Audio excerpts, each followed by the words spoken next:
Hello, and welcome to episode 94 of the SheGulls podcast, powered by Albion Obsessed, the one and only podcast dedicated to Brighton and Hove Albion women's football team. I'm your host, Duncan. I'm joined, as always, by my fellow Albion fans, Ben. Hello, Ben. Hello, Duncan. By Claire. Hello, Claire. Hello, Duncan. And by Abby. Hello, Abby. Hello, Duncan. And there we go. The introduction's out the way. We're all in party mode this week. I'm sure many of you listening will have an idea as to why. I mean, after all, would you really be an Albion fan listening to this podcast without knowing what happened yesterday, which we'll obviously come to very shortly. So we've got that on the agenda, the Man City game, of course. Fantastic win, so we'll cover that in more detail. We've also got the Manchester United game to preview just before we come back and do another episode next week, double bubble next week. So we might as well crack on with it and get down to brass tacks and break out the party poppers, the champagne, I don't know what else you break out, cheese and pineapple on sticks, cheese and wine, we have it all. Whatever you like, really. Not only have we won 2 games in a row, which quite rarely happens. That's a biggie. Exactly. We have in fact won 2 games in a row against 2 of the top 4 teams in the league. Obviously, one of them was in the FA Cup. Again, we'll come to that later. But we took on Man City on Saturday lunchtime kickoff. Quite nice to make it a change from a Sunday. Got the rest of the weekend to sort of bask in the glory of a 3-2 victory. So that's always nice. So I think I should just start by talking to the panel and just find out what they thought of the game, what they thought of it overall. And okay. So let's start with Claire. Obviously, I think a few of us we all went for a win, I think, except me, who went for a draw. So we were broadly quite upbeat, I think, coming off that Arsenal result. Obviously, when you have the international break, there's a part of you that thinks, all right, have we lost that momentum, or are they able to keep it and bring it through into this fixture? And they managed to. So yeah, what were your thoughts on it all? Well, I mean, I said to Ben when we was driving up, I just had a little sneaky feeling we might win it, because I felt the international break might have done us good in that it gave us an opportunity to be excited about the big Arsenal win, but then to let that die down so we weren't going straight into the next one thinking about that game. And then obviously 10 minutes in, I was rethinking that thought. I thought we could be in trouble here. And then, it just all turned around. But I don't know, it feels to me like we've got a reversal of last season. Last season, we started off really well. We hit the ground running. We got loads of points, and then we died off. And this season, it seems to be the opposite. That we're not quite been there. Like we've almost been there. We've got to games. We've got points where we needed them, but in some games, we just couldn't get past, that line, get over the line. But I don't know, in the last 3 or 4 weeks, it kind of feels like things are just kicking into place, kicking into gear.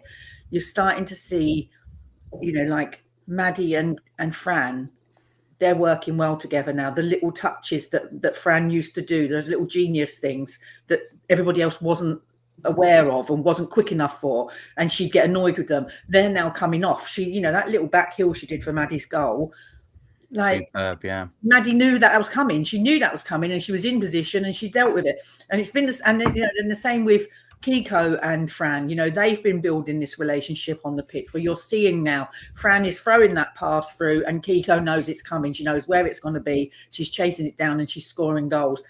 Fran, Kiko and Maddie working well together. So that little trio at the front, who kind of, I think maybe at the beginning of the season didn't expect to be playing as a trio up front.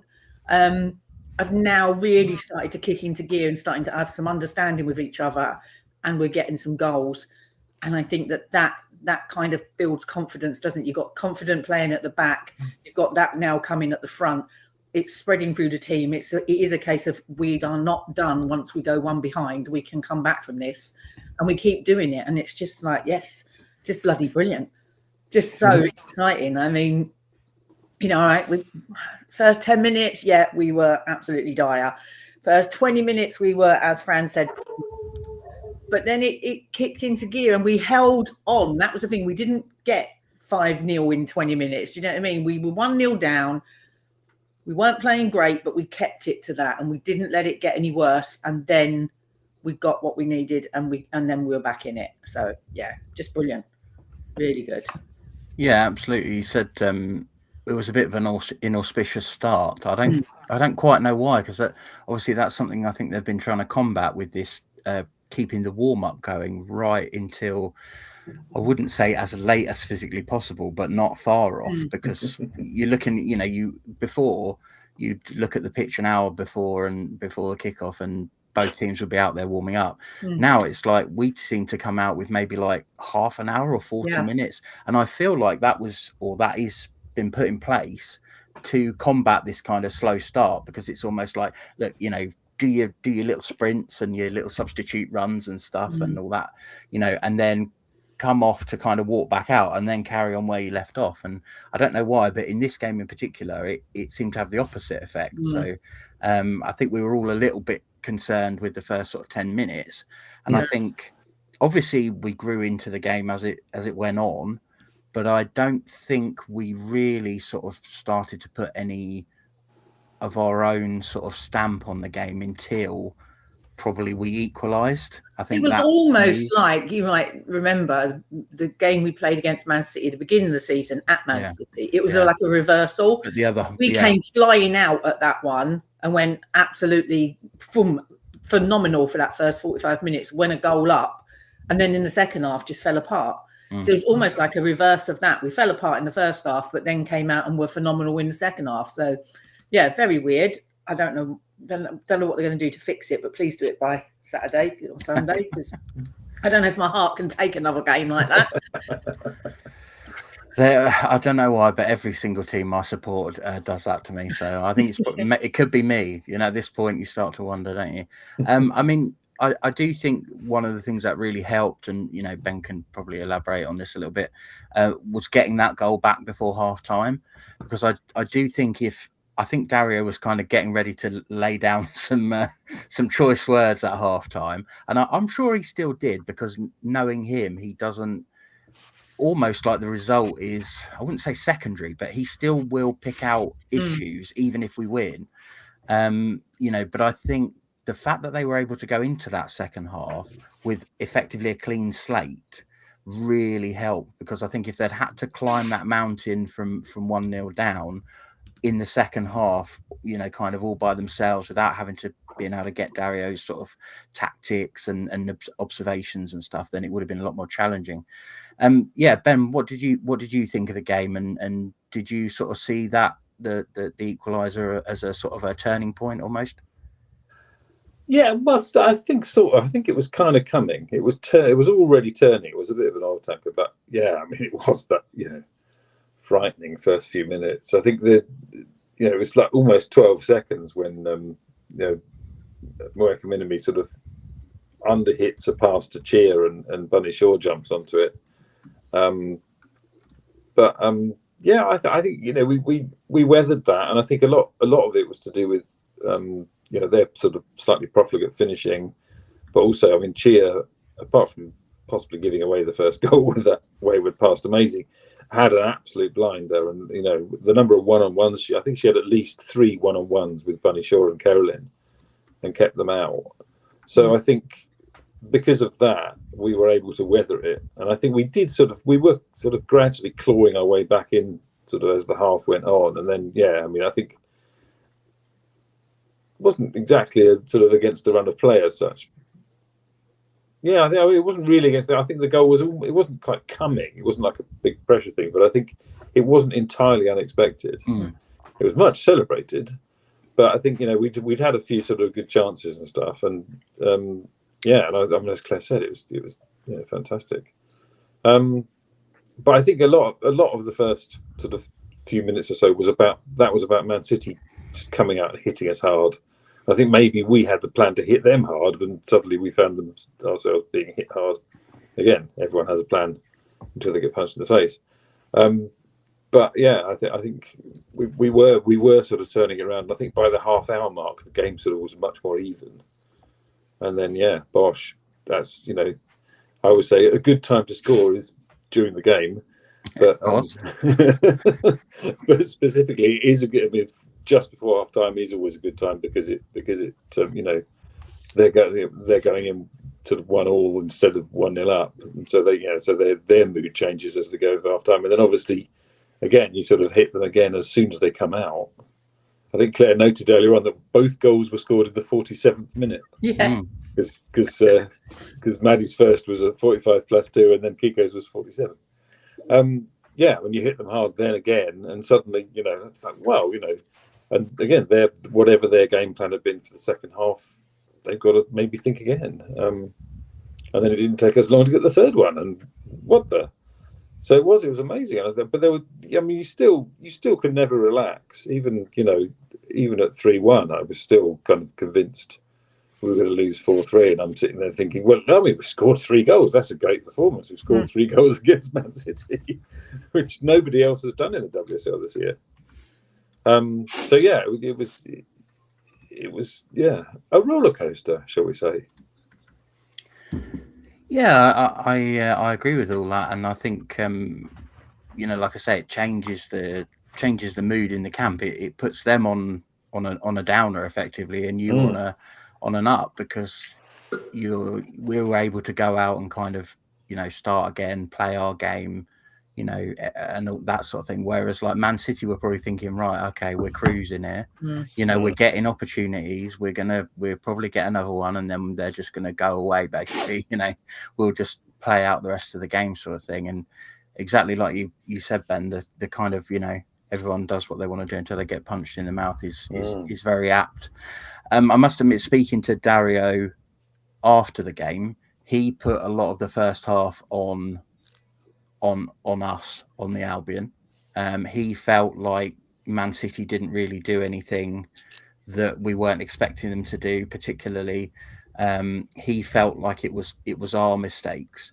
But I would say, I think perhaps that is except for the first 5-10 minutes, where I think you're right. I think they did come out the blocks very quickly. We did look a bit shell-shocked.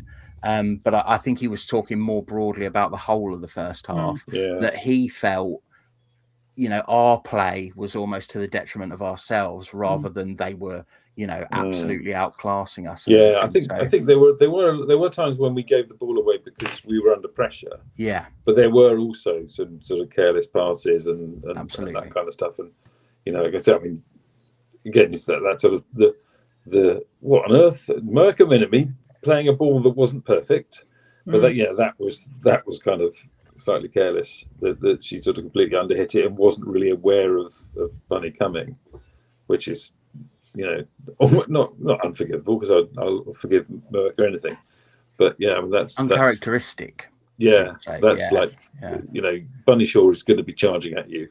Know that. I think it was just like I said. It's just. I will correct you as well, because that's 3 games in a row, because we beat Leicester, didn't we, before the international break? And there you go. Yeah, very true. Yeah, but it's it's just, I love it when we don't read the script, because obviously the script was, and all the talk was, Man City are going to go to Brighton. Once they've beaten Brighton, they'll beat Liverpool at home, and they'll get they'll be able to get the trophy presented at the Joy Stadium and stuff like that. And we've gone, actually no, you're going to have to wait another week. Yep. So it's great. It's and we're always nobody. Well, I was going to say we're always talked down, but nobody ever talks about this before the games, do they? I think even going into the game, it was the context was Man City need 2 wins to confirm the title. Yeah. But there was no sort of but Brighton have just come off a great victory in the FA Cup over Arsenal. There was none of that. No. So you sort of. I think you kind of almost think, are the players reading that and going, all right, we're going to let there's actually 2 teams in this game. Yeah, I mean, you hope that is the case, don't you? That feeds that, because you're right. Every single thing in the papers, the news, whatever it was, talking about that game was only interested in Manchester City are going to win the league next week. Mm. They're going to beat that. It was literally they're going to beat Brighton today, and then they're going to beat Liverpool, and they'll, you're just like, oh, okay then.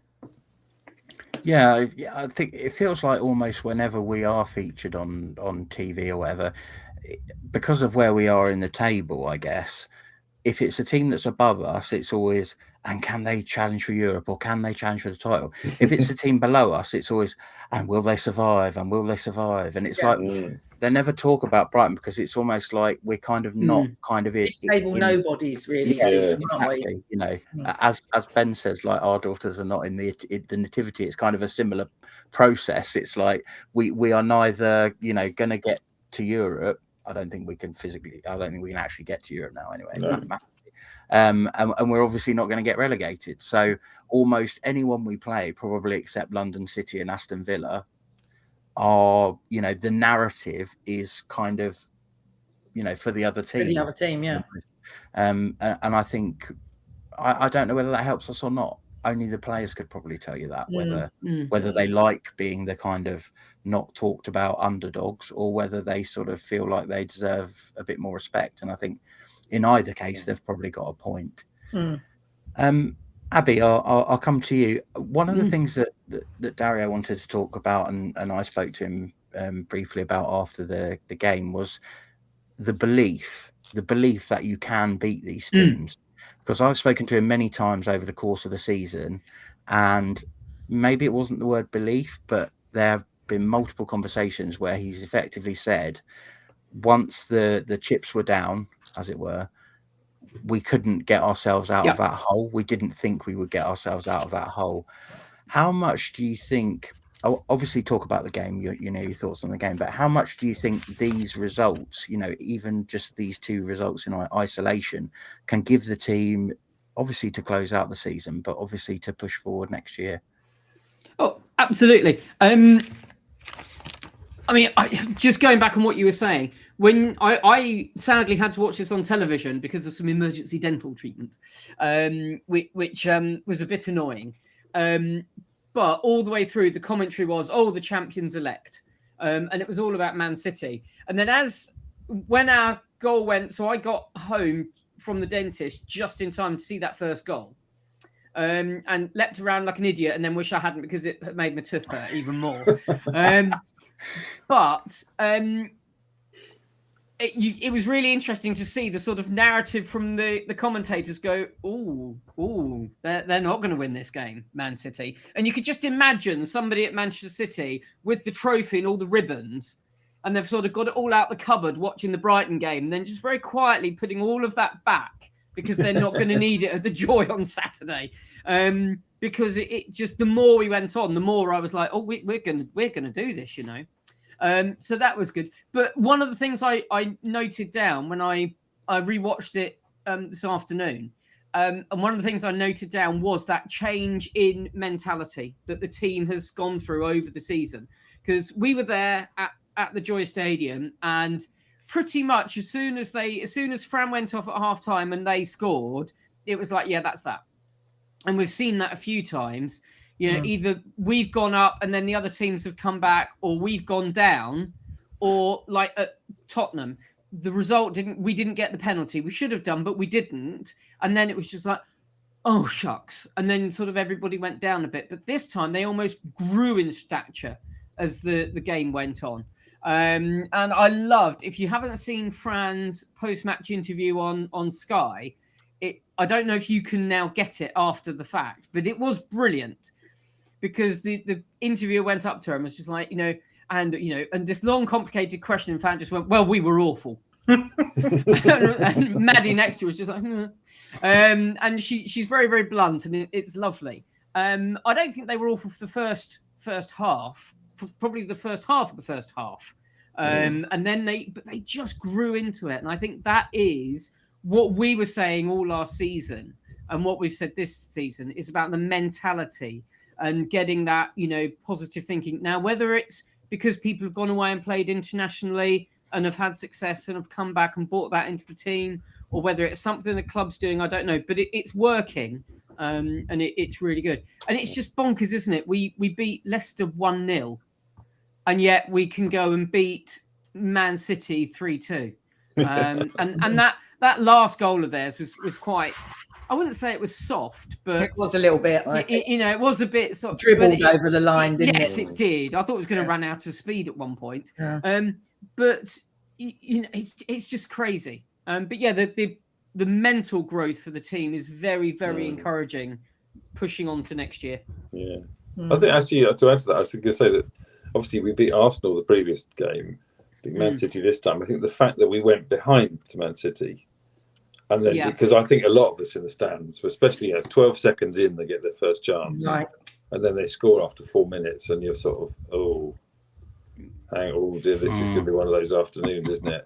Yeah. And I think the fact that Man City got several more chances after that, and Cheer was amazing, and they were a bit less accurate than they should have been, and that kind of thing. The goalpost came in clutch. Yeah, the goalpost helped one time. Well, no. I think I said that to you a while ago. That's one of saved by the post is one of my. It's a miss.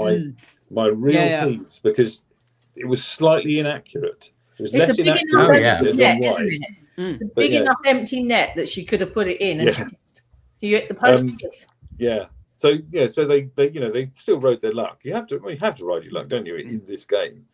And they didn't fold, and they did claw it back. And I think again, Albion teams of old would have folded, would have been 3 down within the first 15 minutes, and we could have. I mean, it could have been a hatful, as they say.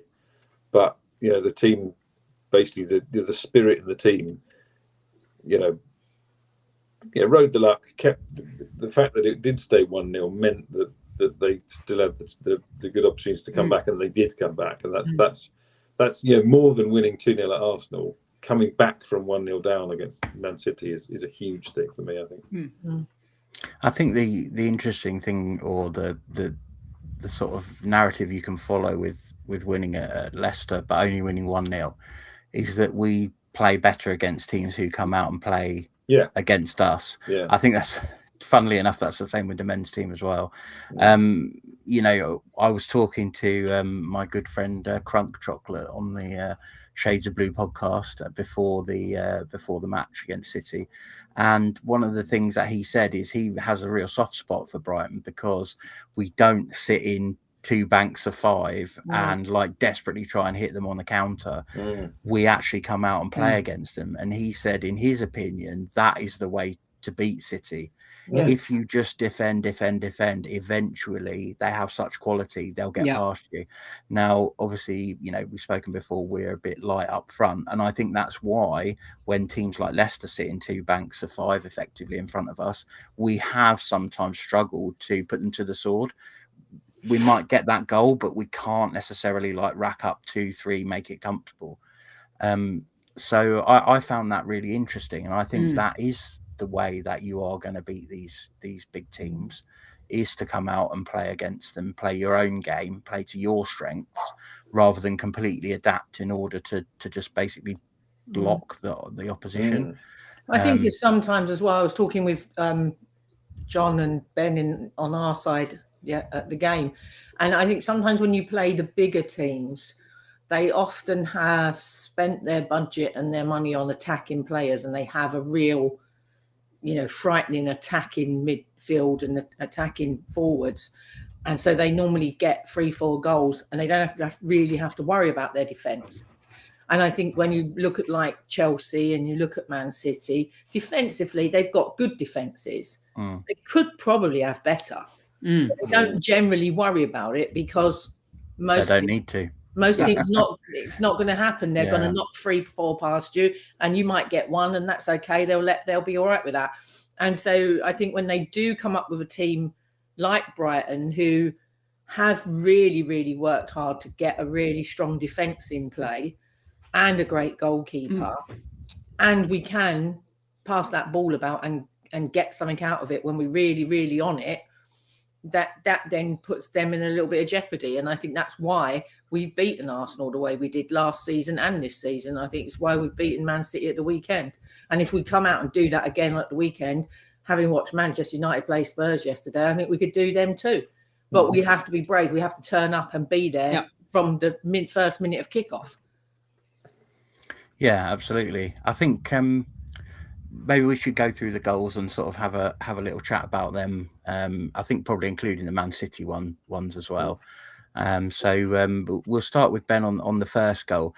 A little bit of a, I think it was a I was going to say a collaboration of errors. That's not quite right, the right phrasing, but it was it wasn't necessarily one big mistake so much, although the last one maybe, but it was almost like lots of little mistakes just kind of presented them with a really good opportunity to score, which was taken. So, what did you make of their goal after sort of, like, say, 4 or 5 minutes? Yeah, well, I mean, it's. I mean, I don't know what the opposite of against the run of play is, but it was kind of it was the run of play. Yeah. They'd been basically hammering at us. I was sort of going, "Oh, can we just get it in their half so when we lose it, we're not in our own half?" But yeah, I mean, Chia played the ball out, and looking at it again, I can't really see who it was supposed to be for. But Maisie sort of has to go and run after it, and she's got Carolyn all over her. And yeah, so I can't remember who it was that might well have been Kasparov, but somebody crossed it in.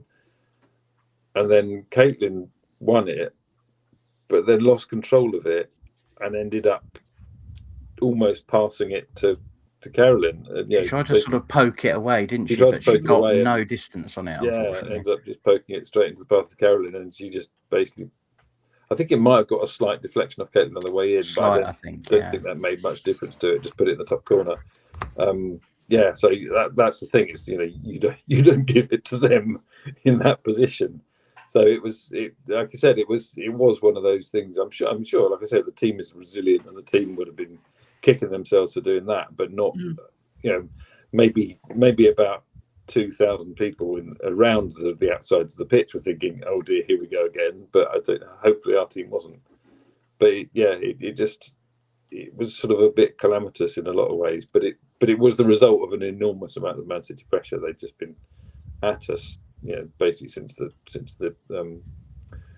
first whistle, wouldn't they? Yeah, and it just shows, you put that high press on.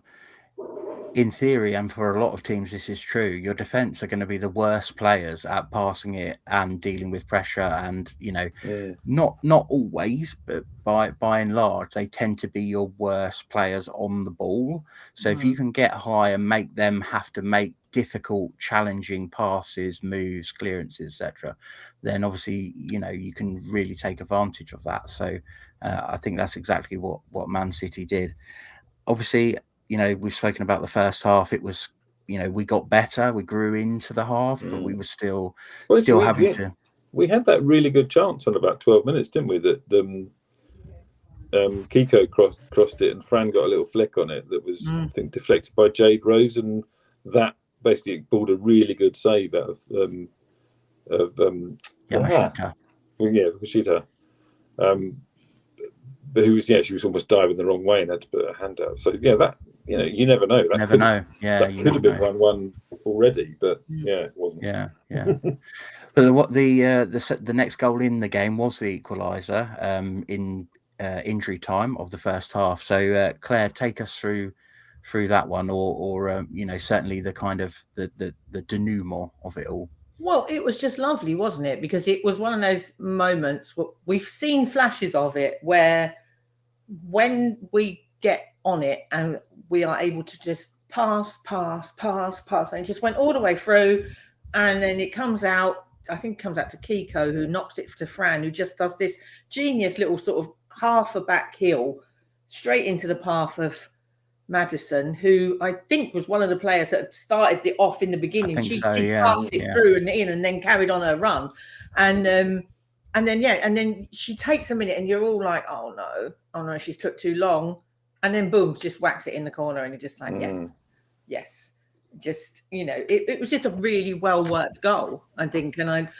think to hold your composure while you're 1-0 down to the supposed champions, and being kind of under the cosh for most of that sort of first 15-20 minutes, and then you've got your chance and you're back in it.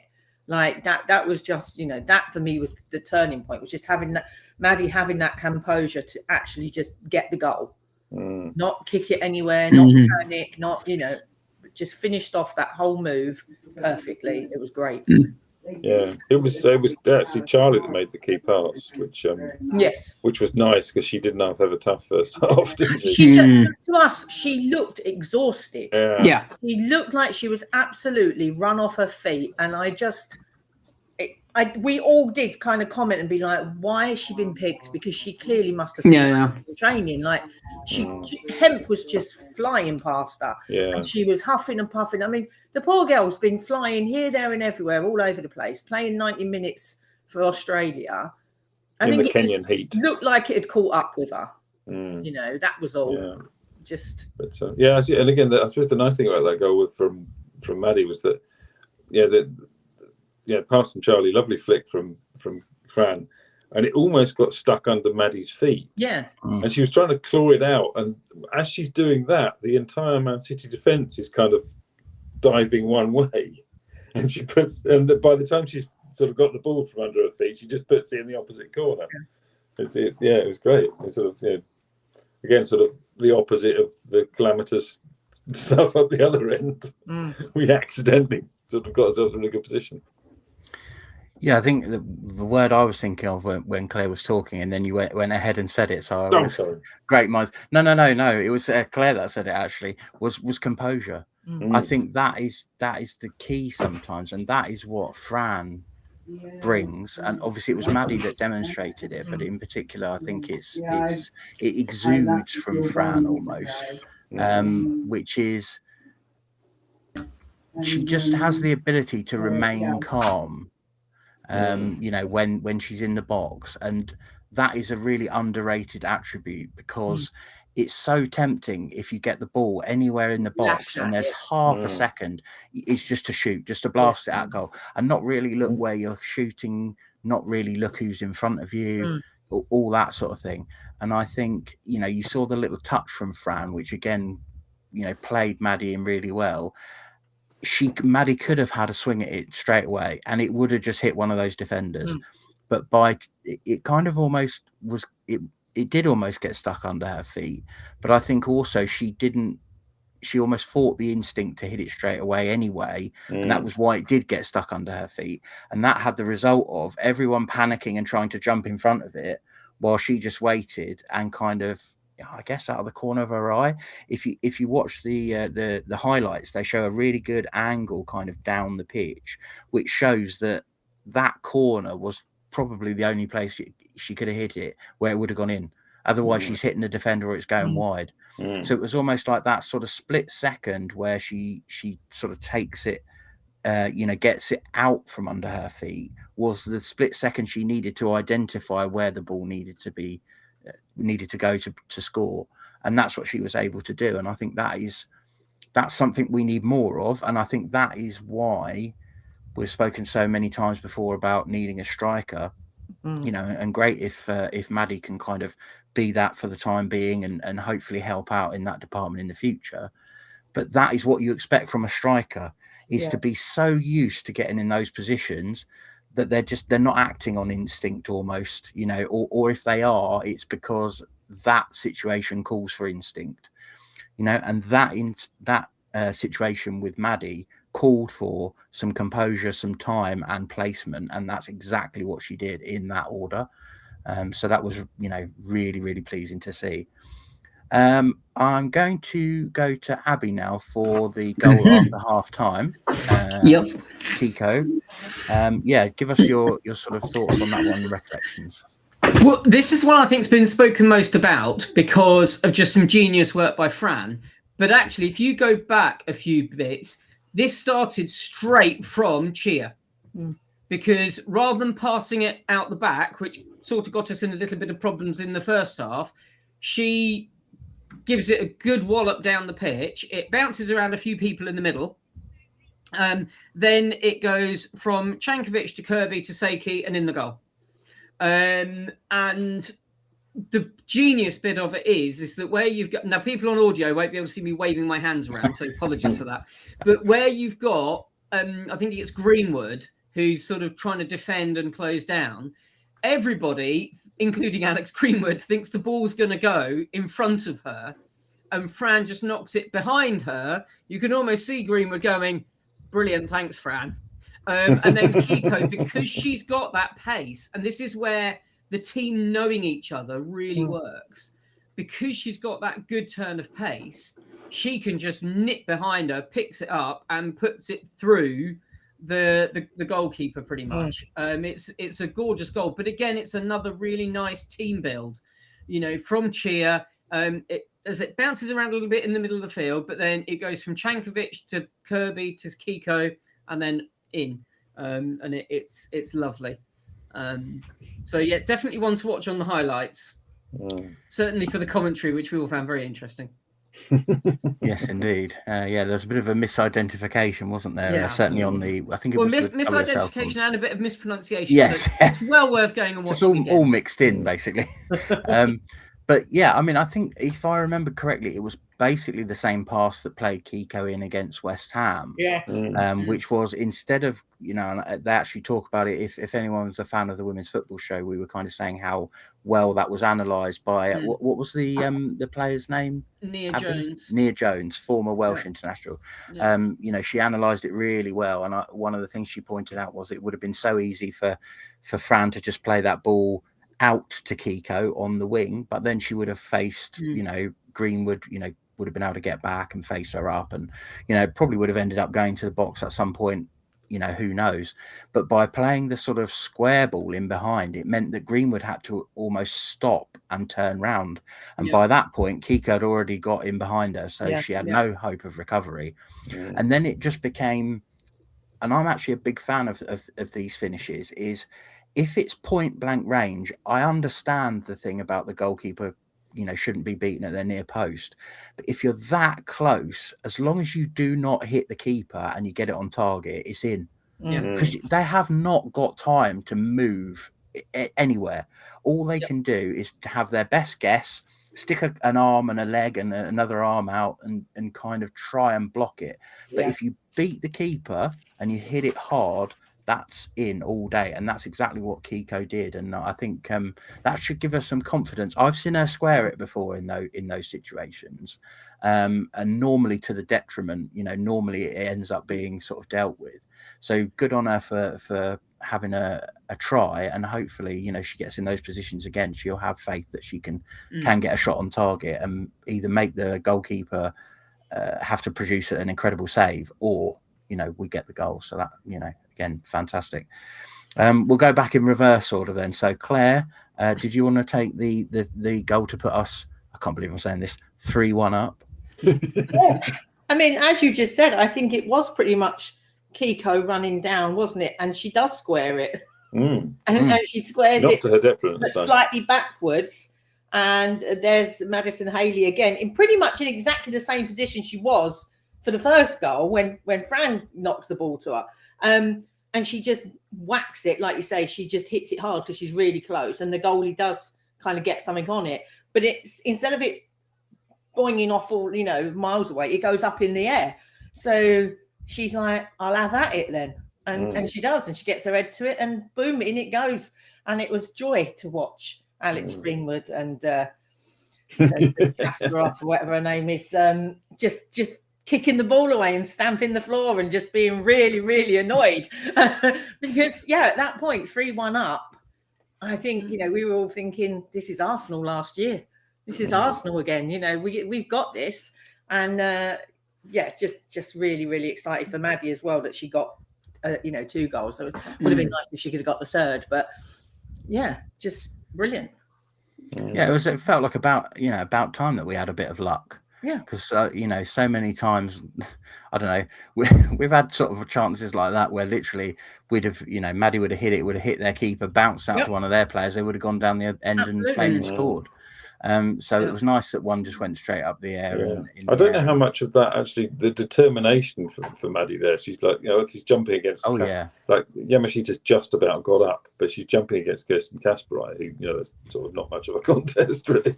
But I don't know how much of it, because a few minutes before, Maddie had been 1-on-1 with Yamashita, hadn't she? And Yamashita had come off best that time, and obviously it hadn't bounced to an Albion player. So she was.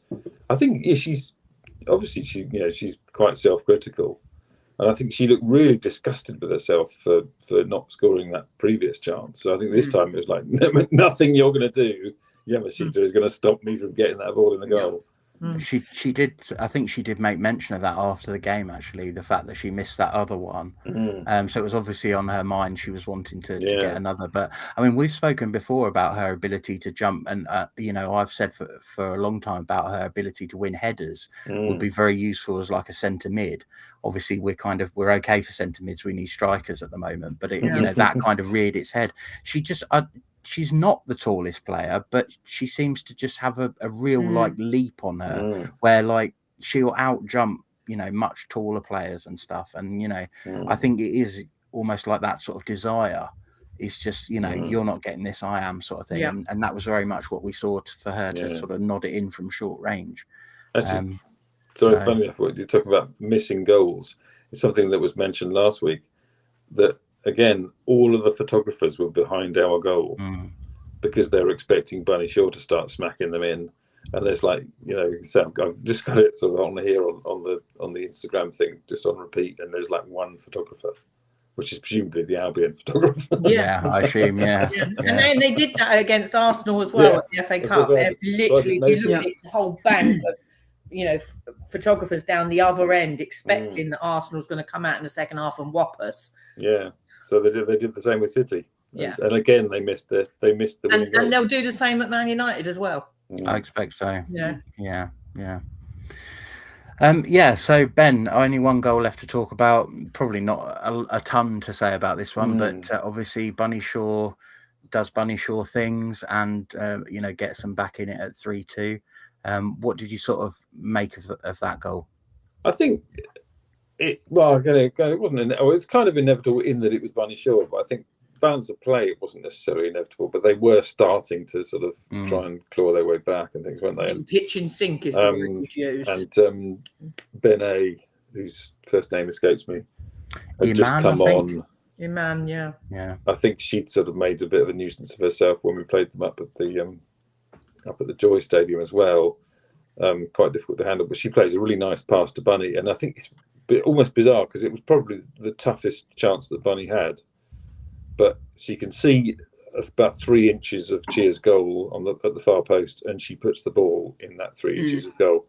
People saying, "Oh, it wasn't the prettiest; it just sort of bobbled its way in." But it was from a really nasty angle, and it basically right across the middle of the 6-yard box and into that only place that it could have gone to go in. And it's just Bunny is inevitable. And then it sort of. Actually, the guys around me were like, "Oh no, I'm really nervous." I'm like, "You weren't already nervous? We're only 3-1 up." But yeah, so that did sort of lead to a bit of a squeaky last 5 minutes, didn't it?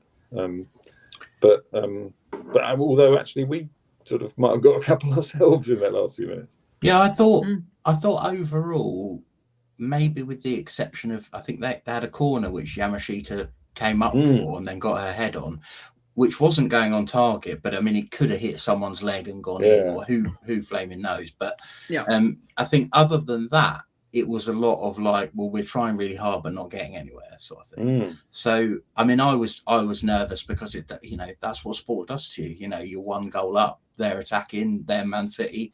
This is why we're there to a certain point. It's like, it's much nicer to be nervous about winning than nervous about losing, or the opposite. So, and then it's all that sweeter when the final whistle goes.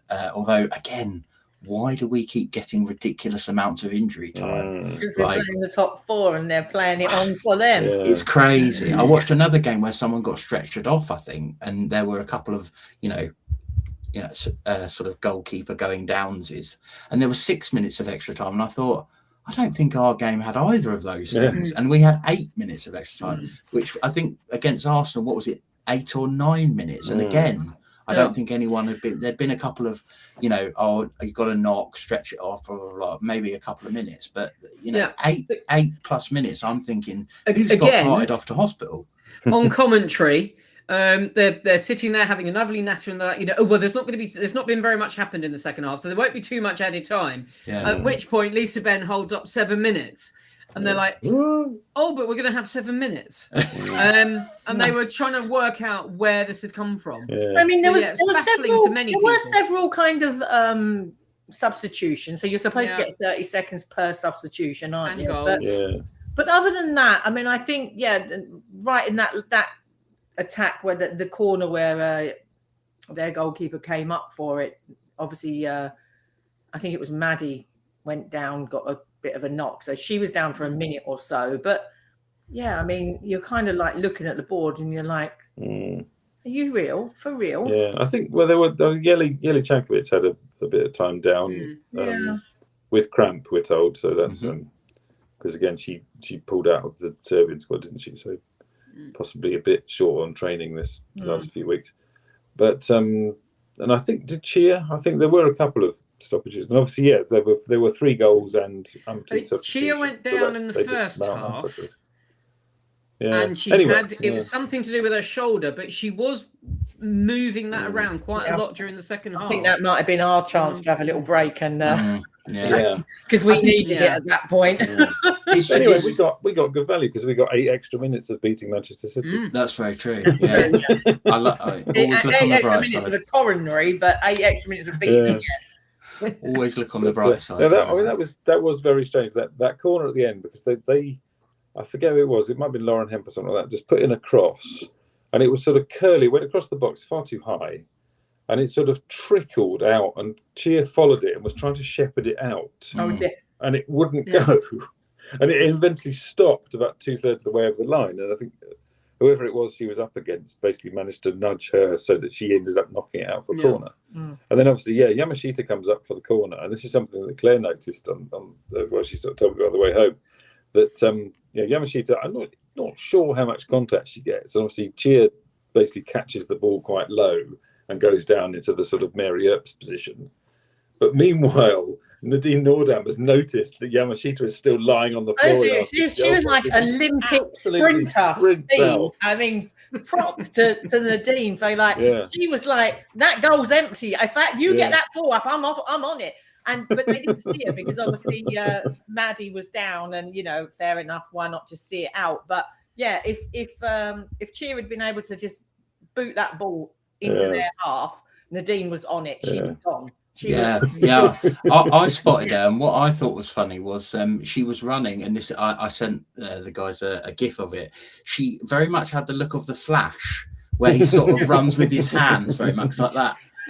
And I just see her coming down, and I thought she at that point she was doing exactly the right thing. She wasn't looking round. She was going, let me get ahead of everyone. Then I'll turn around and see if the ball's coming. I'll turn around. All come down the land. I'll be on it. No, it's still down there. Cheers, having a little. It was one of those moments as a fan, you were almost like, no, stay down. Pass the ball. No, stay down. Pass the ball. It's an empty goal. You can't decide whether you want to pile more misery on or just would hang have been on nice to to it. get 4, but Yeah, then it would have been Arsenal from last season. Absolutely. Yeah. So there we go. Right, hang on a minute. I think it's going to be time for.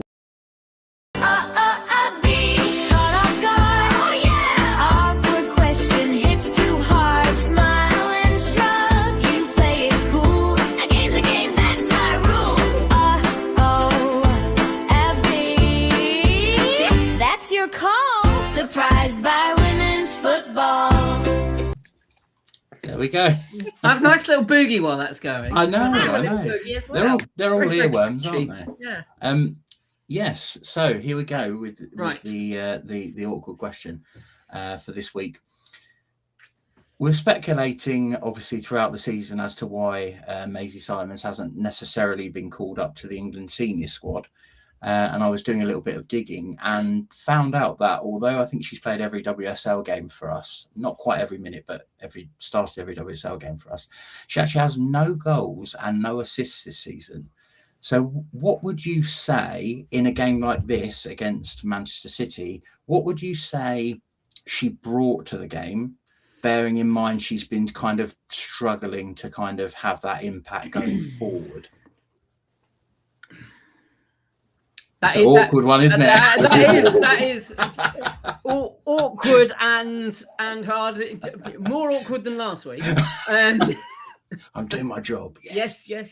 It's very difficult because as the captain, there is something intangible that you bring to the pitch. You know, it's sort of like, with, some of the other players like Fran and Yelena, who bring something intangible to the pitch. And I would say probably, Yelly may well be in a very similar position. I don't think she scored. I think against season. Everton, but I don't think she's got. Oh yes, well that was the other end of the pitch, and I couldn't see it. It didn't happen. We didn't. Yes. So I think it's very similar in that. I still think she's not necessarily playing in her best position, and she is playing sort of from what I can see, and I might be talking nonsense. Happens a lot. I think she's been sitting back a bit more than she has in other seasons, and so you've got other people pushing forward. So that, I do wonder if the captain's armband is just weighing a little heavy. I mean, they do say heavy lies the head that wears the crown. So I'm just seeing Charlie correcting me in the chat. WSL goals, Charlie. Forest and Pompey were cup games. They're also both in WSL she got one too. against Forest, but she didn't get one against Pompey. Games. Yeah, Subway Cup games. Yeah. Maisie didn't play against. No, Pompey. Yelly. No, Yelly. Yelly. She got the second one against Forest. She didn't get any of the League Cup ones though. But you're actually right, Abby, that Chankovic in the WSL only has one goal contribution, and it was that goal against Everton. She doesn't have an assist in the WSL. It was the winner though, so we'll give her that. Oh yeah, absolutely, absolutely. But so, I think it's obviously a time of transition a bit for Maisie in that she's picked up. She's now the team captain. That brings something extra with it. She's potentially transitioning into a slightly new position. So these are all new things that are happening in one season.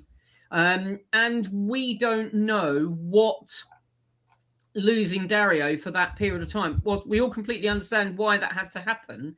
But as team captain, that must have had an effect on her in that the manager's gone, the assistant manager's in, and now she's going to have to step up in a slightly different role again.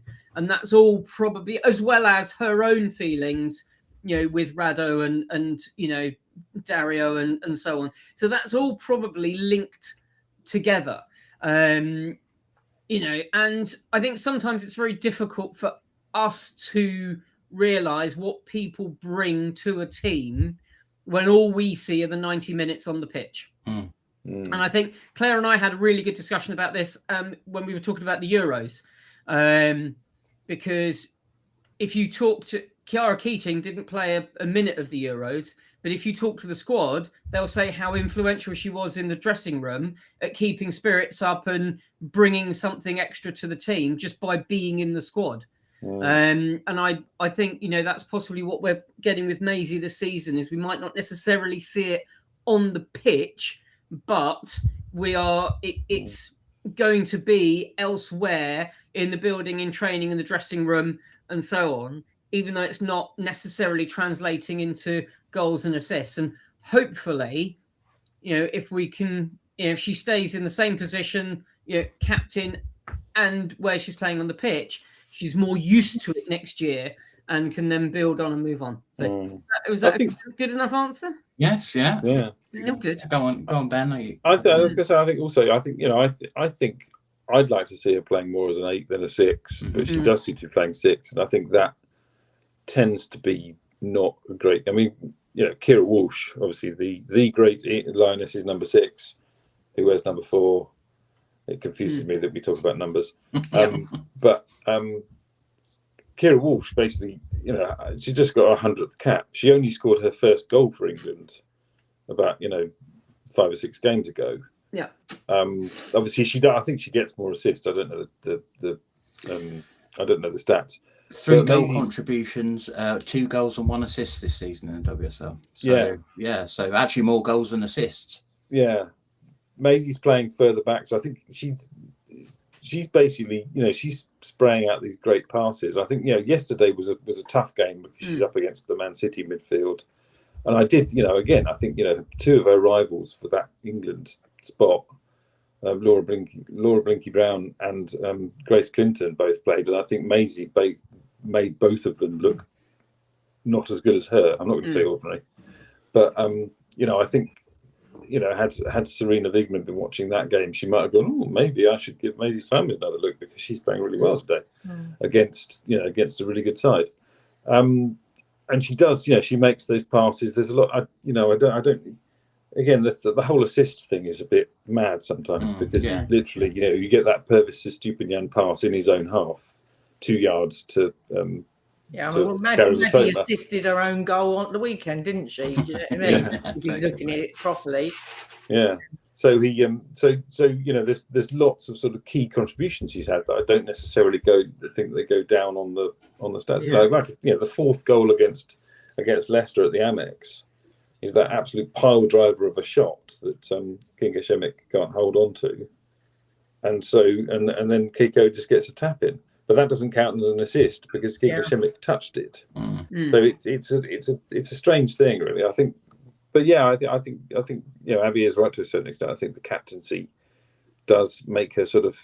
You can almost see her sort of standing back and sort of surveying what's going on sometimes, just so she can make decisions based on that or whatever. So I think the captaincy has changed the game slightly. I don't think it's made her a worse player, but I think it has changed the game slightly.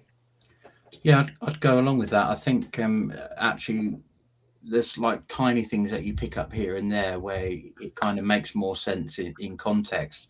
So I was asking Dario about the Man City attack and Bunny Shaw and what she was trying to do. And, one of the things that she was trying to do was basically get away from Caitlin and get onto Maleka and Manu, because they're obviously less physical defenders. So that was something that she was trying to do.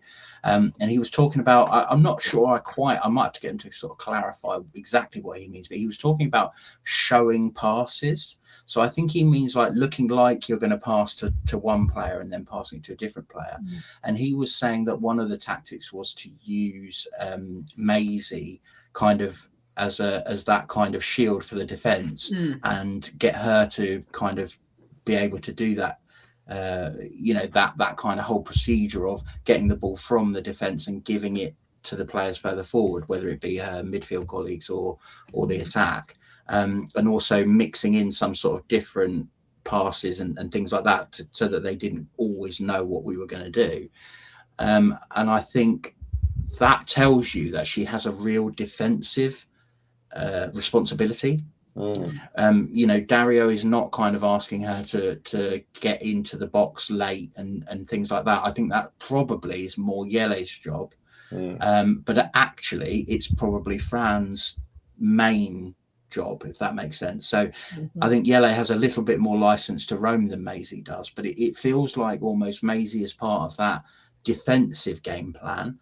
But she's also the outlet to get the ball to the players further forward.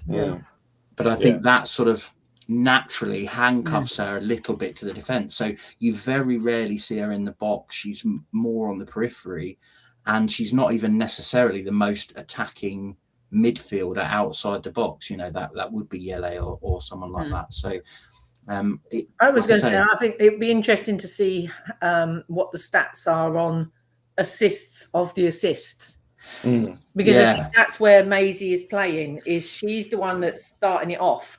She's not the one that's finishing it. She's not the one, and so it's only the finisher and the person that passed it before them that gets any recognition. Whereas quite often, against Arsenal, the throw-in comes in, she gets the ball, pinpoint pass to Fran. Fran's the one who gets the assist because she then knocks it through to Kiko, to Maddie, sorry. And there you go, there's the goal. But without that amazing pass from Maisie, none of that happens, but that doesn't get registered with anyone. It's Yeah, you wouldn't be surprised to know that that is actually a legitimate stat. They call it a secondary assist. But unfortunately, I think it's only tracked by Opta. And since they pulled their public data off of FBref, which was what a lot of journalists and bloggers and podcasters used to use, we don't really have access to that data anymore, which is a shame, because like you say, it would be really great to see those stats, because I think, like you say, it would show what Maisie does, being even that just kind of general conduit. like goal involvement, from that initial, whoever starts it off, how many times does it go through Maisie, or does it go through Yelly? And I think it's probably quite often. Yeah, I think so. I'd be inclined to agree with you. Yeah. And I think, to be honest with you, I think it's a little bit of an anomaly, the no goals and no assists, because, like Ben says, the assists can come one way or another. I think Nadine was like our highest assister, but I remember one of them, it more deflected off her foot and then went to one of the other players, which is fine. That's not, I haven't got a problem with that. Great. Nadine, we scored a goal. But yeah, like, you sort of sometimes think with Maisie had been as high as that a lot of the time, she probably would have got some, and possibly a couple of fortunate ones as I think as well with Maisie, I think when she gets goals, they're probably more likely to come from free kicks, and we don't get very many of them. No, we don't actually. That's very true. We don't get many, like, Maddie will get the shit kicked out of her and the free kick will go against her. 9 times out of 10, so and then in certain areas of the pitch, depending on where it is, you've got Fran, you've got Yelly to take it, you've got Mo to take it, so they're kind of, when we do get free kicks, they're sort of spread around.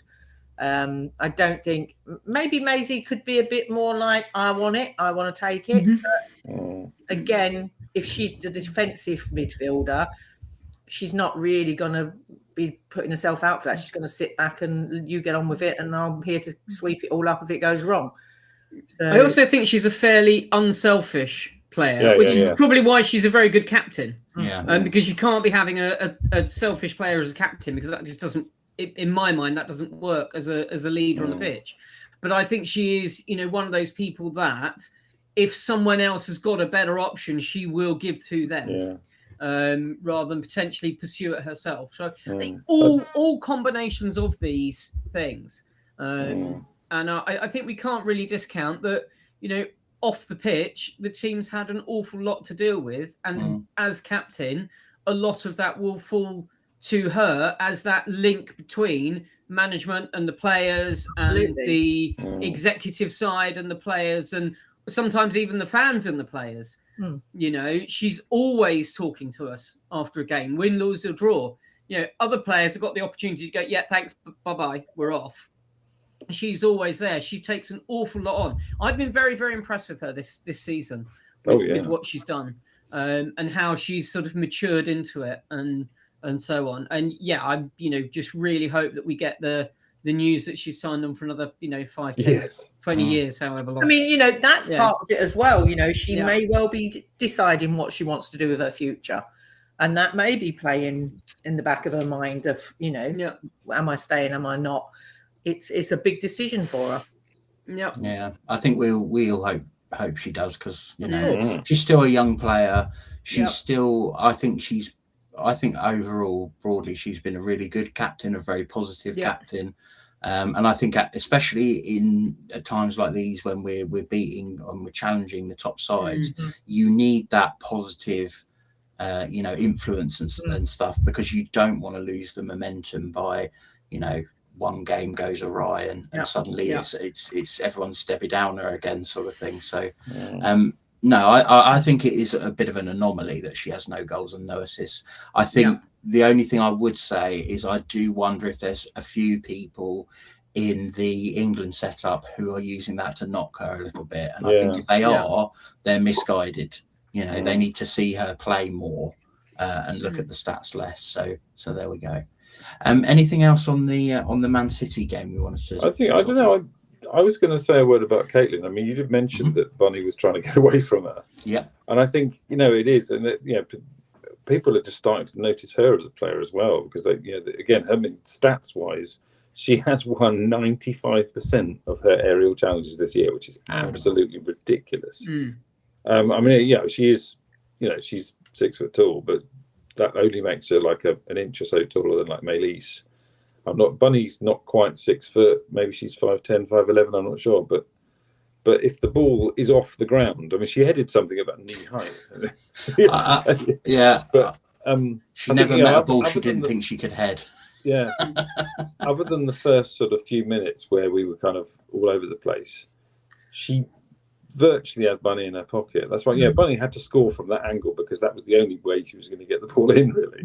Well, and notice she played off Moeka, which is what kind of Dario was saying about, she gets an inch on Moeka, and that's enough to be able to get her to get the ball across. I think the only thing with Caitlin was that clearance after 5 minutes, but I think a bit like we talked about with Moeka when we played against LCL, the attitude was very much like, okay, maybe that was a bit on me, but I'm going to make damn sure that doesn't happen again, sort of thing. And that's the ethos that you want, isn't it? After and there were, I mean, again, she was, we're talking about the sort of long ball thing, because Man City defence was very high a lot of the time, and we were getting in behind them a lot, and a lot of that was down to Caitlin's passing.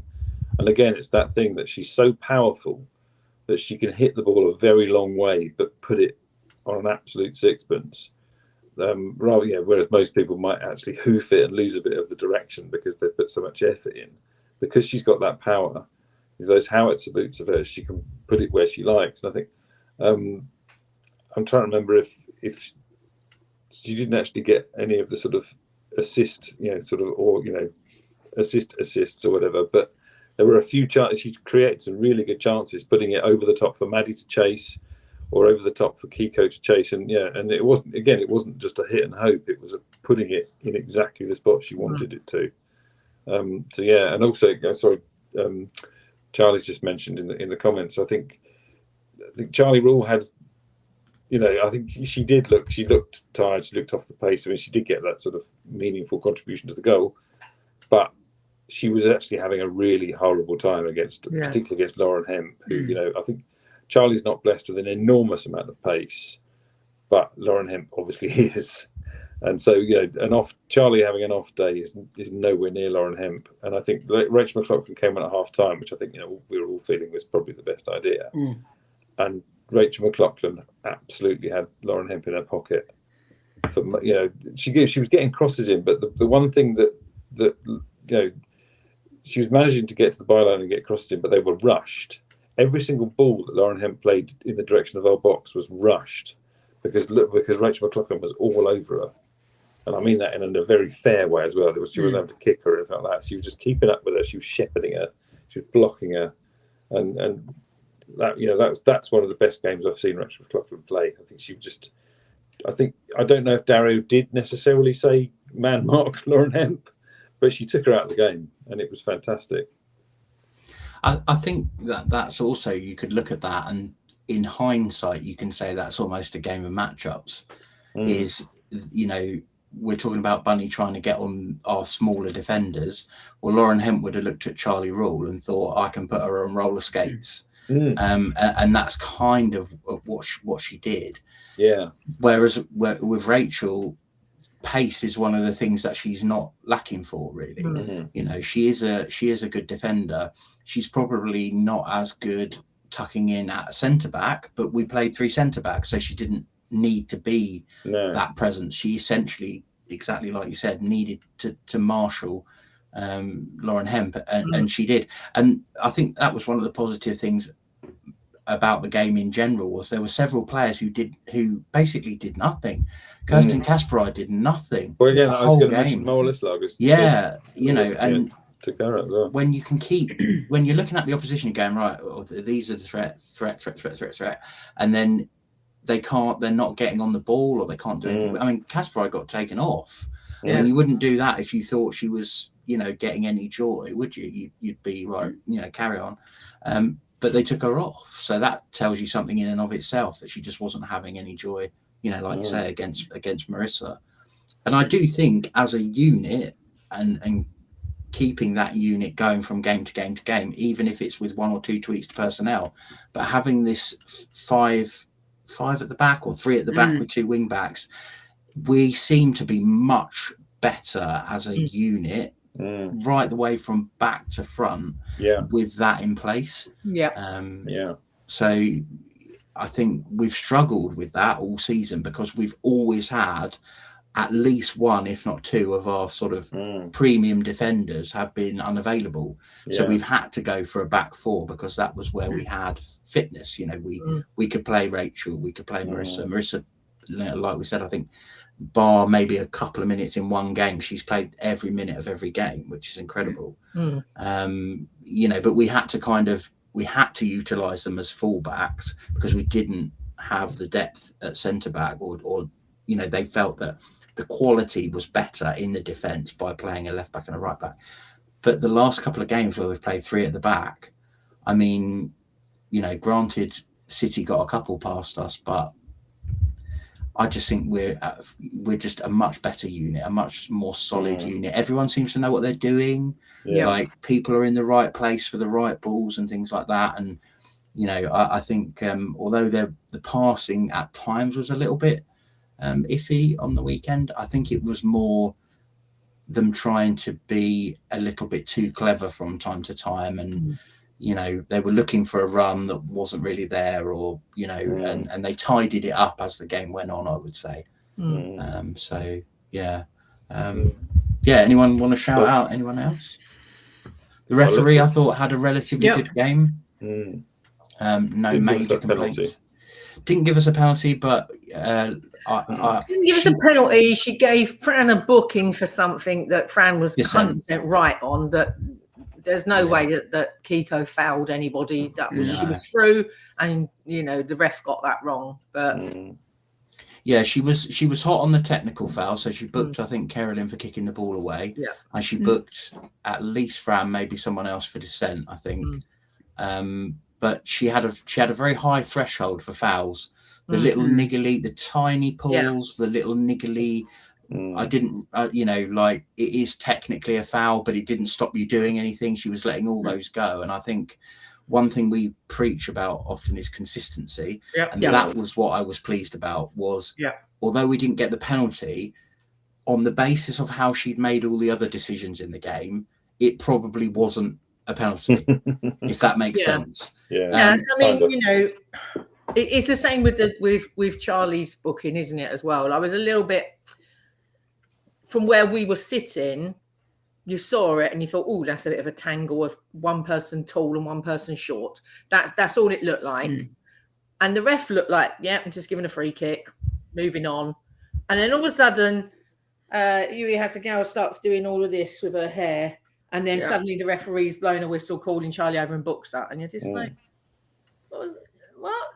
So I don't know whether Charlie gave it some of that and got a booking for a bit of lip, or that, you know, Hasegawa kind of conned her into thinking that she'd grabbed her hair and it was a hair pull. But, you know, if that's the case, it's a red card. So I think she went, to be fair, Hasegawa went down with quite a lot of force. She's a very slight person, and Charlie is not. And I think she landed heavy, and obviously, you know, you land heavy and you've got a tie in at the back or whatever, that's probably going to come loose. But she wasn't sort of lying on the floor or waving a card or anything. And to a certain extent, I mean, I hope it's, you know, okay to say this, but the Japanese are not generally. Oh no, I don't mean that Hasegawa done it on purpose. I think the ref just read it was like that a little bit, maybe. Turned away, and then as she turned back, she's seen her adjusting her hair. And I think the ref made the decision that she must have done something hair then if she needed to. You know, I think and But, you know, I think a yellow was fair, and again, I think that on the threshold that she had in the game, a yellow was fair. If she'd been booking everybody right, left, and centre for every tiny thing, maybe it would have been a red. But that wasn't how she handled the game, and I think I prefer that. I'd rather the game flowed and we weren't being called for every tiny little nudge and, you know, whatever. But obviously there has to be a limit to it, and obviously there are some, like we say with the technical cards, there's just they can't. If you show dissent or whatever, you're going to get booked. Yeah. You know, if you kick the ball away, you're going to get booked. Yeah. You know, so yeah, I thought she had a pretty good game. I mean, it helped that we won. Maybe I'd It's had more nice to issues if we see hadn't. when they do that for both teams, though, Yeah. because Yes, we have been at games where we've not used the ball on the cone and we've got a yellow card, you know, and other people are just picking them up from Tesco on the way there and they're not getting told anything. This was very fair. It didn't seem she didn't seem fazed that it was Man City. You know, Carolyn kicked the ball away. Carolyn got a yellow card. There was one very amusing moment that was probably more obvious on the broadcast than I think in person, where the lino sort of puts her arm up with her flag out and sort of wafts it in one direction, and the players all look very confused. And then the referee sort of like, it's the other way. And then she sort of shoves her arm up in the other direction for the throw-in. And you're like, really? You know, that is kind of your one and only job. And then the ref needs to tell you what to do with it. But that's why, because the refs do tell them what to do with it. And they're not making decisions for themselves. So. But no, it was there was nothing desperately controversial. And yes, we won. So we don't care. Happy. I'd be more bothered about the penalty if we hadn't won. Yeah, of course. But I mean, again, one last thing. I think possibly, or maybe I'm thinking something else, but I will have my usual little shout out for Carla Camacho, and actually also Rosa, because they came on sort of again. I think that was a really good substitution from Dario, where Fran and Kiko. I mean, you know, obviously we need to really look after Fran, and Kiko has obviously, you know, had a bit of a knock, so she had to miss the Japanese internationals and stuff. So, you know, let's not take any chances either there. So they both came off sort of with a few minutes to go, and rather than just bringing on defenders and bringing on people, we'll bring on so and so to tighten it up, because obviously, who else was on the bench? Like Huka was on the bench and Ulag was on the bench. And it's like, no, we're going to take two attackers off and we're going to put two attackers on. And, you know, you think there's, you know, Jade Rose had a fairly good game. Rebecca Kanak had been run ragged.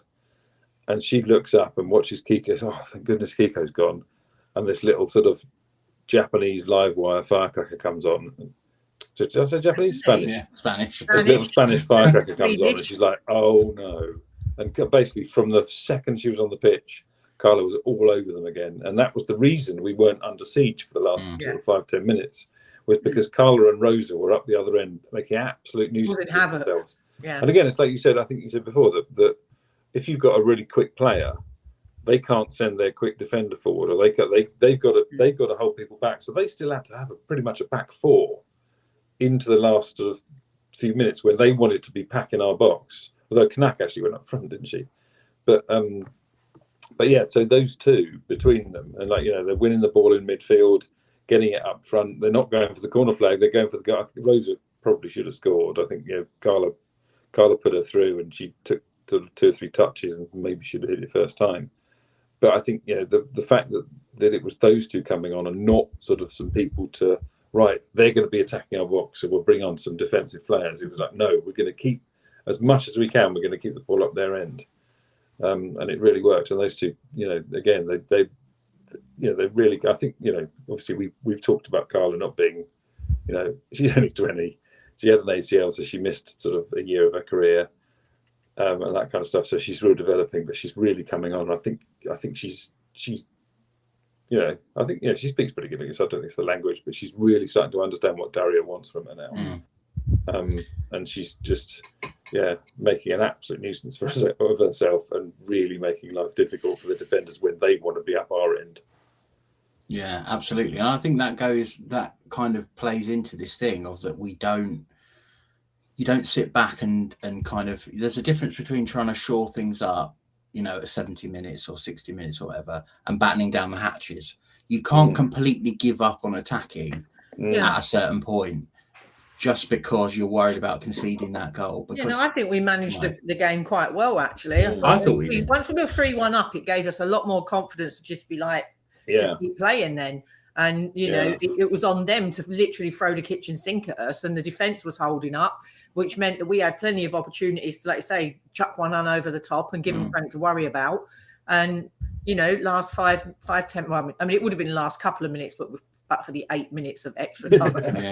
But, you know, playing it into the corners and things like that, just wasting, holding up the ball, keeping it in their half. They couldn't do anything. They couldn't do anything with it, and they were getting frustrated, and you know, that's where you want to be. Yeah, and I mean, had that ball rolled out when Chia was trying to shepherd it, it would have been quite a comfortable last few minutes. It was only because that went out for the corner that we had a bit of a bum squeak, didn't we? But yeah, I think it was you know, I love seeing Carla come on anyway, but it was just an inspired substitution to really keep the pressure on them, to stop them putting pressure on us. Yeah, and we did almost win 4-2 because first time, so close, just smack it one. Well, that's that thing we were saying earlier about composure, isn't it? And sometimes when you're a bit, you just want to get your mark. You just lash at the ball, and you don't necessarily get the shot. So, but you know what, you've got to be in the position to be doing that anyway, and she's getting there. So fingers crossed it'll all start. Absolutely, it's all a learning curve, isn't it? So. You know, for her and many of the other players. So yeah, we're getting there. We're getting there, and I do think a couple of additions over the summer, nothing too crazy, and we could be ready to make that leap. So you know, let's hope. Speaking of which, obviously, we've on this run of three wins, and certainly the last two have been quite spectacular over tough opposition. This Sunday. I get confused because we've got Liverpool, another red team up north the weekend after, and that's on the opposite day. So I'm getting my days confused. But so I don't know about you guys, but I'm driving there on Saturday. I think it is Saturday, isn't it? Yeah, it's Sunday for Liverpool. I don't even know what day it is because we played Saturday this week. I know. I'm very aware that Liverpool is on Sunday the 10th. Liverpool Sunday. So that is a date that is indelibly blazoned on my brain. And I think we're all going. So that's that'll be the first time in a while we've all gone. It's Saturday. According to the thing that downloaded itself into my calendar, it's Saturday the 2nd. At 12 o'clock at the Progress with Unity Stadium. It's very straight through jolly, that, isn't it? So on Saturday we are playing Manchester United. So another one of the top four. That'd be nice. Perhaps maybe the one of the top four, if I had to have picked before we played them all, that we might have a very good chance of beating. So I'm kind of even more optimistic about it now. So let's start with Abby on this one. How are you feeling about the upcoming game against the red half of Manchester? Oh, very excited. Many people will know one of my greatest joys in life is Grumpy Mark Skinnerface. And to go up there, I mean, it's. They are pushing for Champions League, but I don't think they're going to get it. I think they're going to miss out. And again, it's another lovely little highlight in the big shout out to the BBC Women's Football Programme. This long, complicated question went to, I think, Nia Jones, about Champions League football. She went, no, they're not getting it. No. Which was lovely. But yeah, I'm feeling very buoyant. To be perfectly honest, this game really doesn't mean very much. It would be lovely to get fifth in the league at the end of the season, but we just don't want to injure anybody before the weekend after. So yeah, another training game before we go to Liverpool. It's almost a carbon for everybody. It's almost a carbon copy because, as we discussed last week, the two stadiums are not all that far away. So all the travel, the fatigue, the fueling, the everything else, it's all a really great, dress rehearsal for when we go to Liverpool. And if we can win and push ourselves up the table and knock them out of it as well, then so much the better.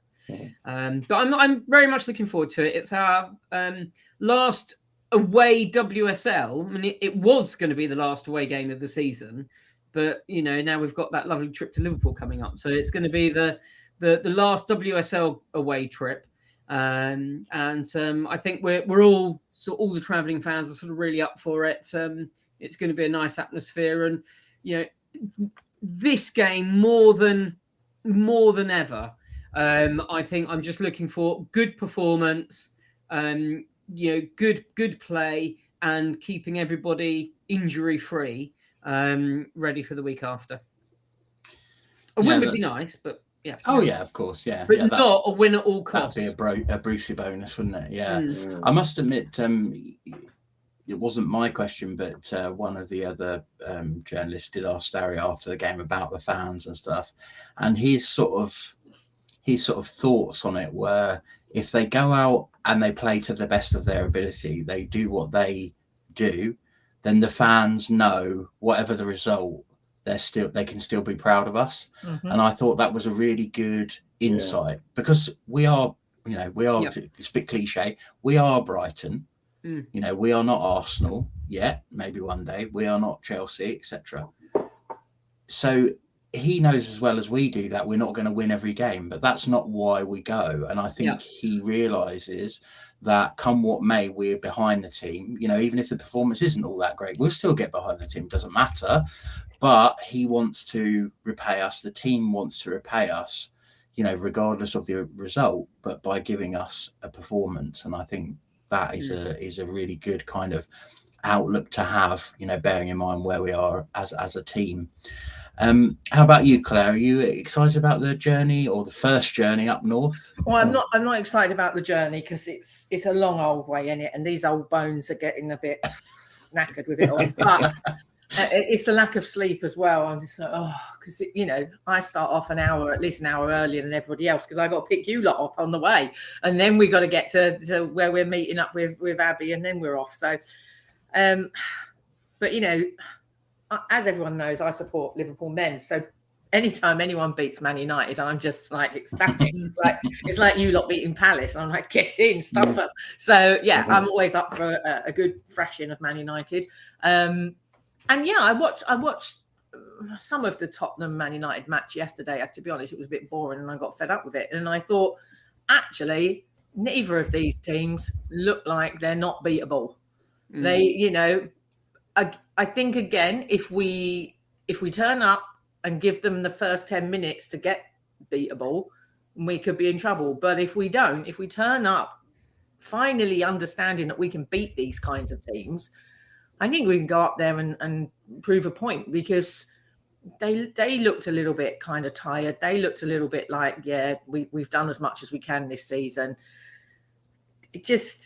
It looked to me like they were on the beach a little bit. Do you know what I mean? Like they weren't that bothered. I think Mallard was the one to worry about. She came on and wanted to prove a point for herself, obviously. But other than that, they didn't really look like they had much. And I thought, we do need to use these as training games, so to speak, for our cup run that we hope to continue. But I think at the same time as well, for your own pride, you want to be winning and getting as many. If you can win, get the win. If you go out to win, you don't go out to not get injured. You don't go out to just play the game out and see it through because you've got a more important one coming up. Every game's important. The fans have travelled. They're paying good money to come and watch you. You have to put a performance on. And I think that's where they're at the moment. They're trying to always put a performance on. And as you say, if they do that and we lose, we take it on the chin and say, oh, well, that's all we want to see is a performance. And I'm quite excited as well, as in obviously last season, I think there was me and Sam and Amy driving up, filling our car up with as many kids as we could get in there that could go. And there was 11 of us at that game. And we made as much noise between us as the rest of Man United's fans. I think there was about 2,000 there on the night, to the point that the BBC mentioned us several times. And at the end of the game, we all had the team came over, and when we got a team photo.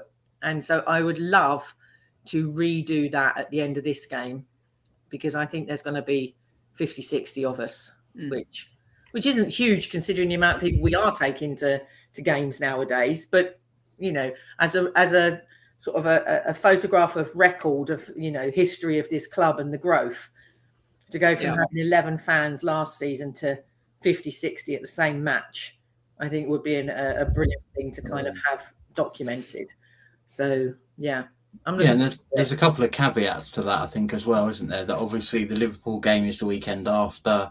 Yeah. So, you will probably have a few families who are deciding between one or the other because of expense and things like that. And, early mornings and late nights with kids 2 weekends in a row can be a bit challenging. So I think there's an element of that to it. Also, we've obviously got a home game against Arsenal in between the two fixtures up north. Yeah. So again, it's quite a big time commitment for a lot of people. So I think one or two people have looked at it and gone, well, I'm already going to the home game. That's local to me. Out of the two, long trips up north, I'll probably lean towards Liverpool. Yeah. I can probably live without Manchester, especially given that we're going to have a game sort of 3 or 4 days later. Yeah. So I think probably I think you could probably add another 20 or so, 2025 onto whatever we do get at Manchester United, if this was kind of more in isolation and not as part of the wider, context of the fixtures that we've got coming up. So I think that there is an element of that to it. Ben, does it just all come down to performance? Like it doesn't. I know we can technically still get 5th. I think Spurs are 6 points ahead, so we could, in theory, take it to that last game for 5th place. So do you think that will be on the players' minds, or do you think it really has become all about the FA Cup at this point?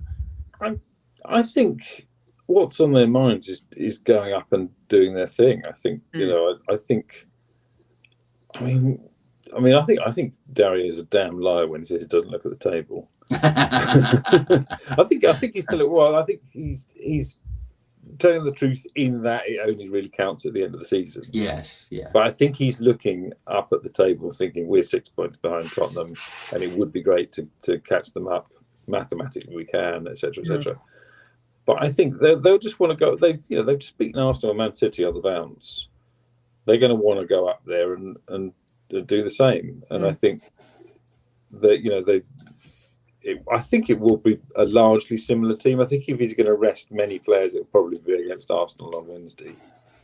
So it will be largely similar team to what spanked Man City this weekend. And I think Man United haven't got half what Man City have got. So yeah, I think they'll want to go up there and they'll want to put on a performance and win. And I think as Claire says, as fans, if we don't beat Man United, if we don't beat one of the big girls, then we're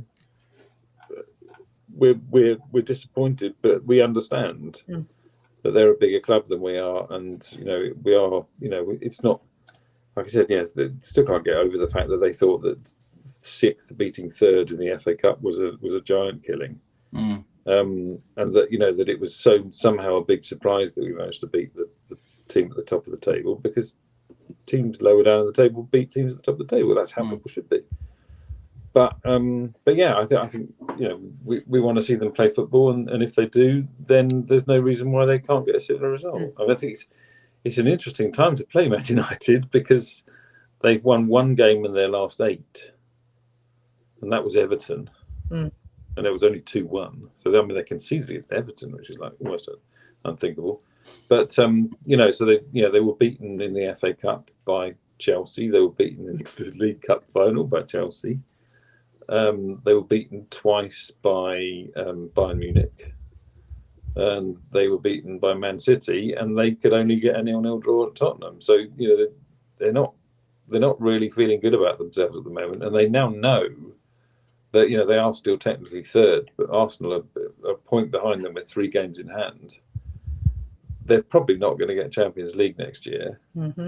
So I don't think morale's great at Man United at the moment. And so, I hate to say it, but let's kick them while they're down. Hey, don't hate it, love it.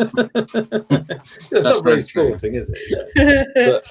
But they're not in crisis as such. Although I think Mark Skinner's under pressure, and I think it's one of those things where if you're in, I think we were talking about this yesterday, weren't we, Claire? That if you're one of the top 4, as we must stop calling them one of these days, If you're one of those teams in the top 4 and you don't finish in the top 3, you're in trouble. Yeah, because your that's the job's on the line, expectation. yeah. All 4 of those teams are expecting to finish in the top 3, and it now very much looks like Man United won't be. So they're under. There is sort of a miniature crisis there, I think, because Mark Skinner's been under pressure before as well. So he might be feeling it.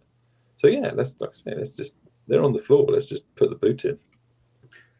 Yeah, I must admit the other aspect, which I think sort of occurred to me when I was writing the match recap, was the fact that for a while there, it looked like we were going to end in the sort of low 20s for points, which I think, given everything that's happened this season, to be sort of 4 or 5 points off what we were last season is not all that bad, regardless of what the actual finishing position is.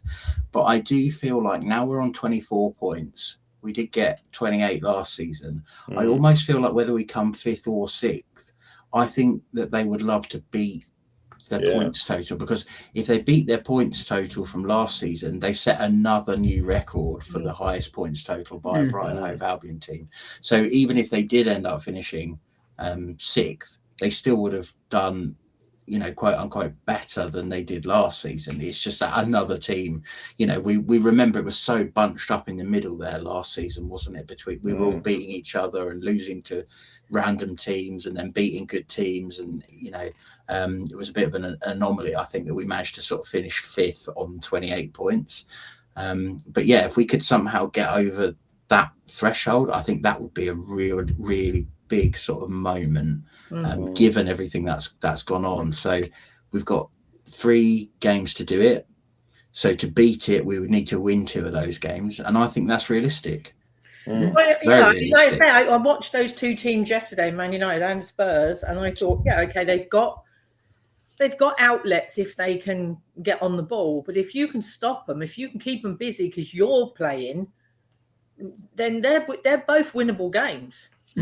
And you're like, then you say, you think, well, actually, we could come 5th again, and that would be phenomenal to be the first team, I think, for a long time that's come 5th.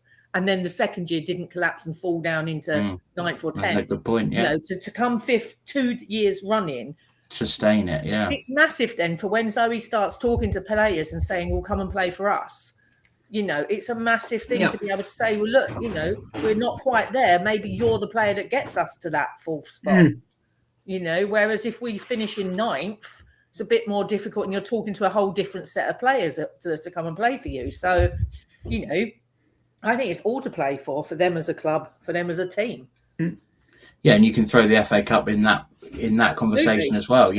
Runners up or FA Cup finalists sounds a lot better than semi-finalists. Absolutely. Or, beaten semi-finalists or whatever. So I think there's lots of reasons to be hopeful, and it could have an impact beyond even this season. And also, if you want to be a successful player who wins lots of things in this game, you have to be a player that can play 3 really intensive games in a row, that can show up, that can do it, that can, put a performance in like that. And so, this is your opportunity now. Show Serena, show whatever international manager you've got out there that you're the player that needs to be in their squad, because you can take the heat when it's on. Yeah, absolutely. Right. Well, prediction time. I'm going to go to Abby first, just to throw everyone for a loop. I think we're going to win 2-0. 2-0. So for everything I said, I do think we are going to win, and I want to see a good performance doing it. I just don't want to be everything in the kitchen sink. If like Man City were against us, we have got a bigger game coming up. But I think we've got enough within us to win 2-0. Nailing my mask, colours to the mask. There we go. Okay, so 2-0 for Abby. Ben, how about you? That was a nice one, actually. I think it would be a bit mad to go 3. We'll wait till you hear what Claire's going to say. I'm going to have to go 2-1. That's the sort of the very predictable score prediction. But I did it this week, and we won, so I'm quite happy with that. We won by a single goal, and nobody got a clean sheet, so I was kind of close. So I'm going to say 2-1 again, and I'd take 3-2 again. Stay on that heat streak. Right, here we go. What everyone's been waiting for. Claire says 4-0 every time. Brighton's gonna blow your mind. Hold your breath, the crowd stands still. But Claire says 4-0. I've got a genuine feeling you might actually say 4-0, Claire. Well, This one. I think, honestly, I do think Man United are on the beach a little bit. I think that they are, like Ben said, I think they're on the ropes, not the beach. Eh?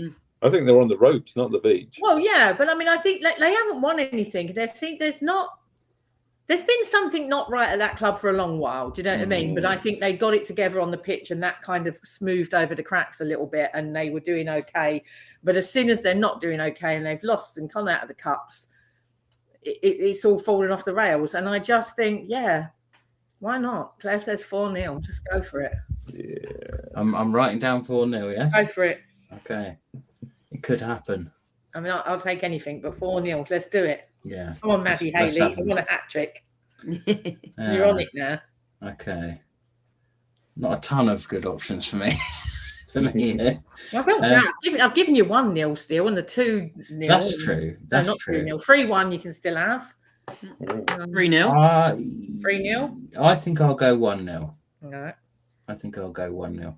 I got a feeling they might score, but I'm more confident we'll keep a clean sheet than we'll score like more than 2.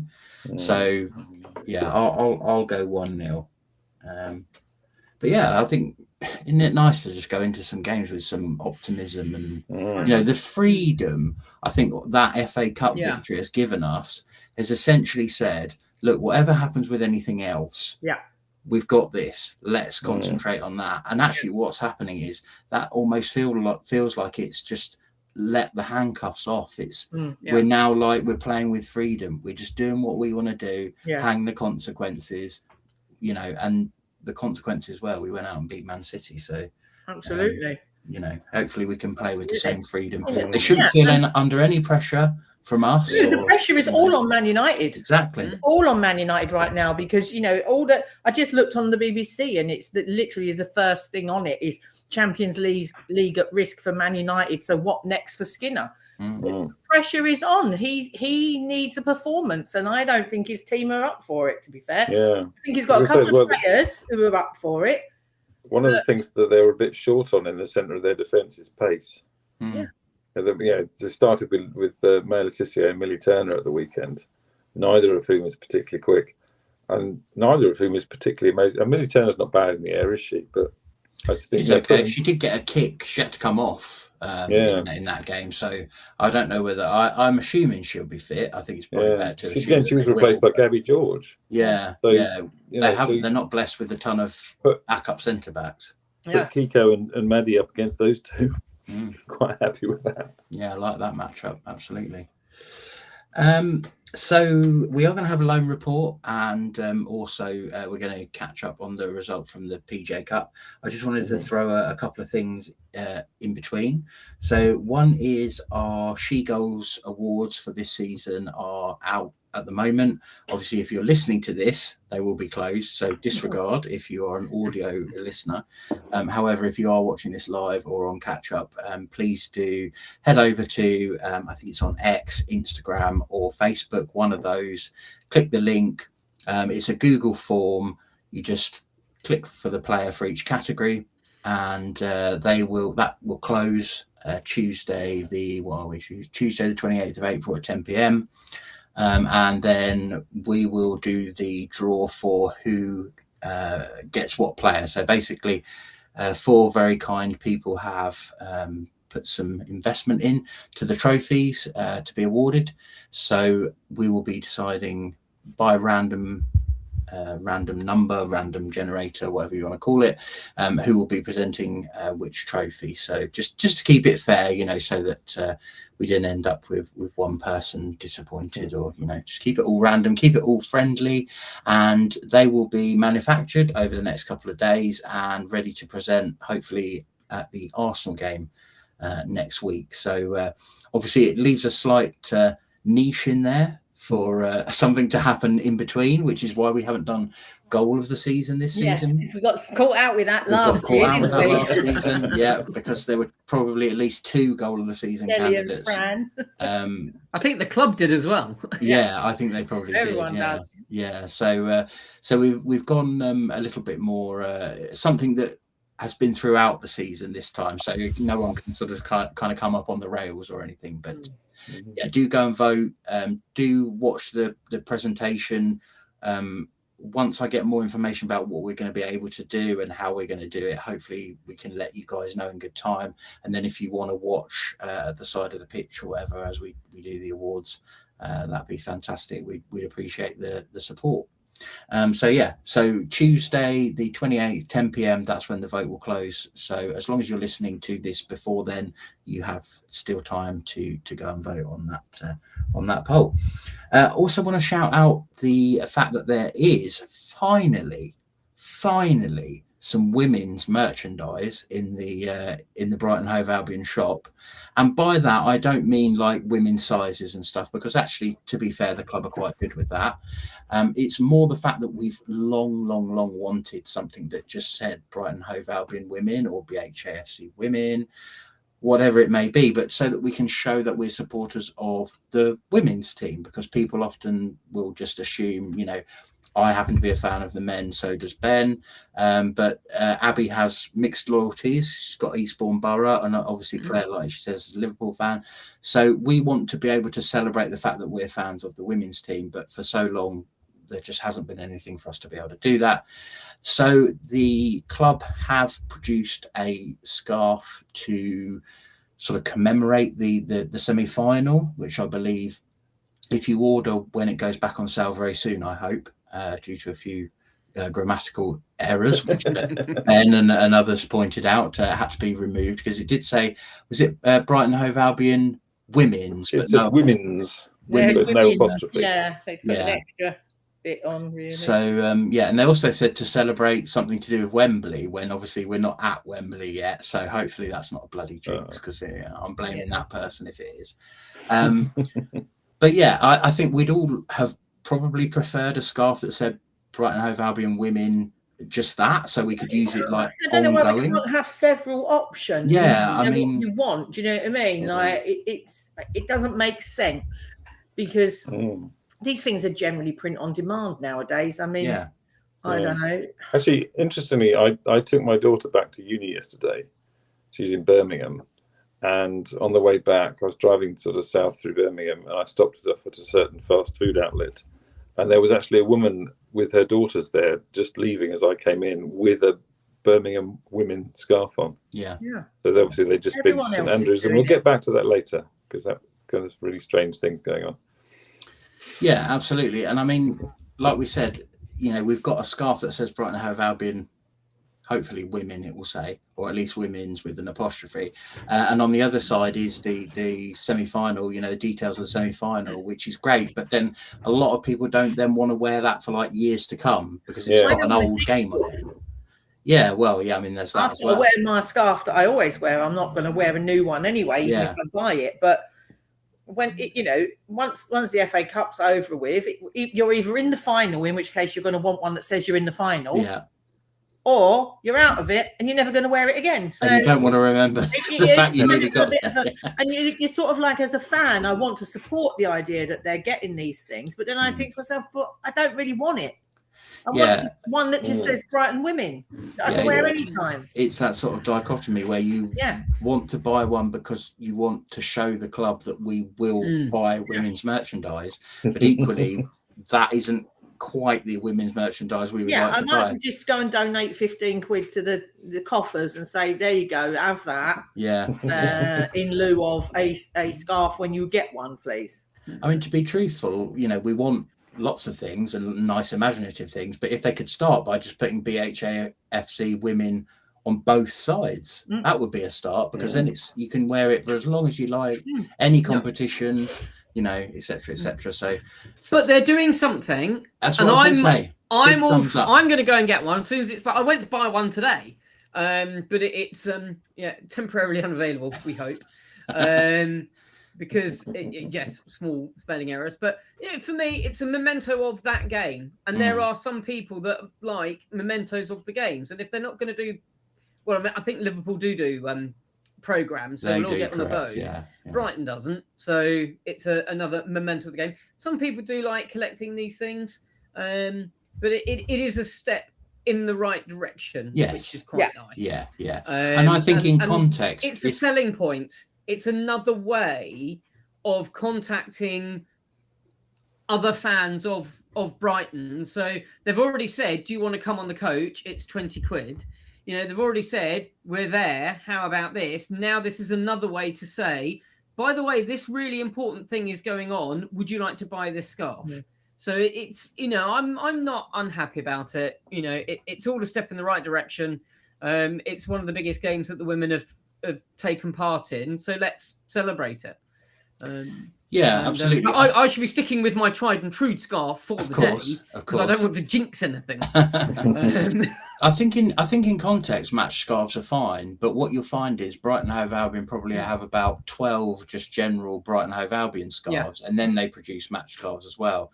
So I think that's probably the not the issue, because I don't want to make it sound like a complaint. Like you say, big thumbs up for them for doing something at all. And a lot of us will buy it. But I agree with Claire. A lot of us are buying it to show the club that we will buy stuff that has BHAFC women on it, rather than the fact we're like desperate for this one particular scarf. So I would like to see a broad range of Brighton Hove Albion women's clothes, scarves, hats, etc.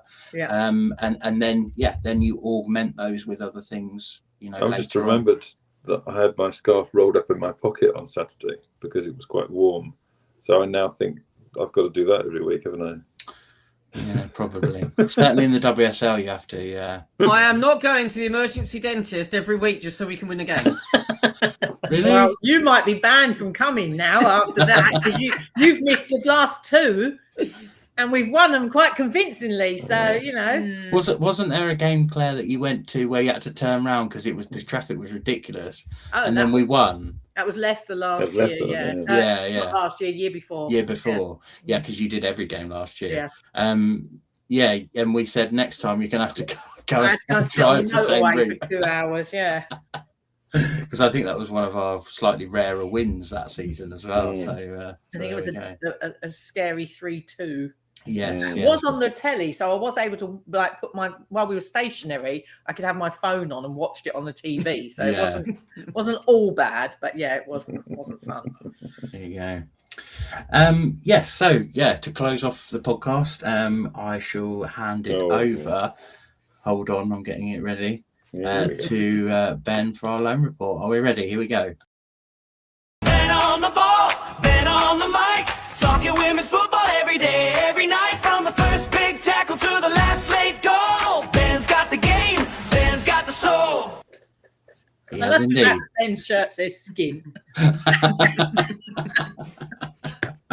Right. Yes.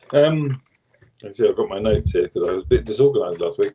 You're sort of shuffling them like a newsreader. I like it. Yeah. It's not all that great this week, actually, because I suppose we'll start with the really bad news. Well, I think it's a shame, actually, as well, because Evie Milner basically played the last half hour or so of the Portsmouth game at home to Forest.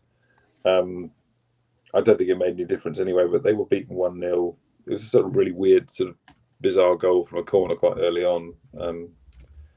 But I think the fact that Durham and Ipswich bizarrely both won meant that Pompey were relegated anyway. So that's again, I've said before, I think it's a shame. They're a South Coast club. It's nice to have other South Coast clubs in the league. Part of the fact that we get them in the League Cup, which was quite good fun, wasn't it?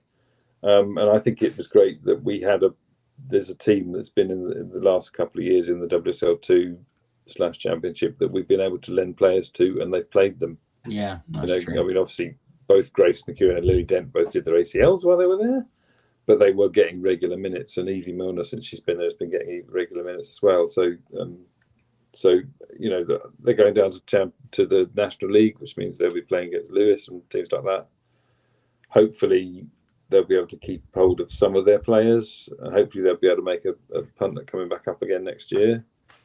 And maybe again, I think we said before that lending a player to a team that's going to be playing at a good level in the National League is better than lending them to a Championship WSL2 team where they're going to sit on the bench. And speaking of sitting on the bench, the other team obviously was Forest, but there was absolutely no sign of Liv Johnson. So I don't know if she's injured or what, but she wasn't in their squad. Again, Libby Bance wasn't in the squad at Birmingham either. Inexplicably, they were beaten at home 3-0 by Ipswich, who scored like 3 goals in the space of about 8 minutes in the first 15 minutes of the game. I mean, obviously, they really, really, really brought in a lot of loans in January, basically to because they were miles off the pace, and they looked dead set to go down. So it was Princess Adam. I can never pronounce her name, but Princess Adamuli. I think that's pretty much it. Yeah. Anyway, formerly of West Ham, now plays in the States, but obviously she's on loan to them. She got one of them sort of in the middle of a brace from Kit. Forgotten Kit's name, but on loan from Tottenham. The one from Tottenham. Yeah, I can't think of their surname for a second. I shall just quickly look it up. I'll come back to you. So they obviously sport the party, but also because Palace won, Charlton drew. The top 3 in the Championship now is just crazy. They're basically, I think Charlton are now top. I think no, hang on. Sorry, hang on.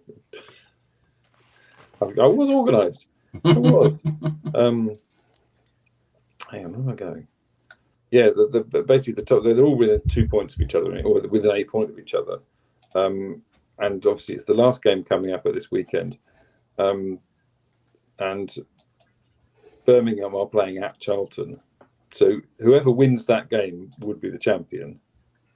But if it's a draw and Palace win, and they've got Portsmouth at home, then they will be champion. But whatever happens, if Palace win, then they will get one of the automatic promotion spots, because either Birmingham or Portsmouth, or neither of them can. They can't both win. Points. Yeah. Possibly both. Kit Graham. Sorry, there we Kit are. Graham. I remember Kit Graham. One of my first Albion game, in fact, was against Tottenham at Broadfield, and she scored their goal. Yes, so it's really absolutely down to the wire. It's absolutely crazy. Charlton on 42, Birmingham and Palace both on 41. Birmingham have got a much better goal difference.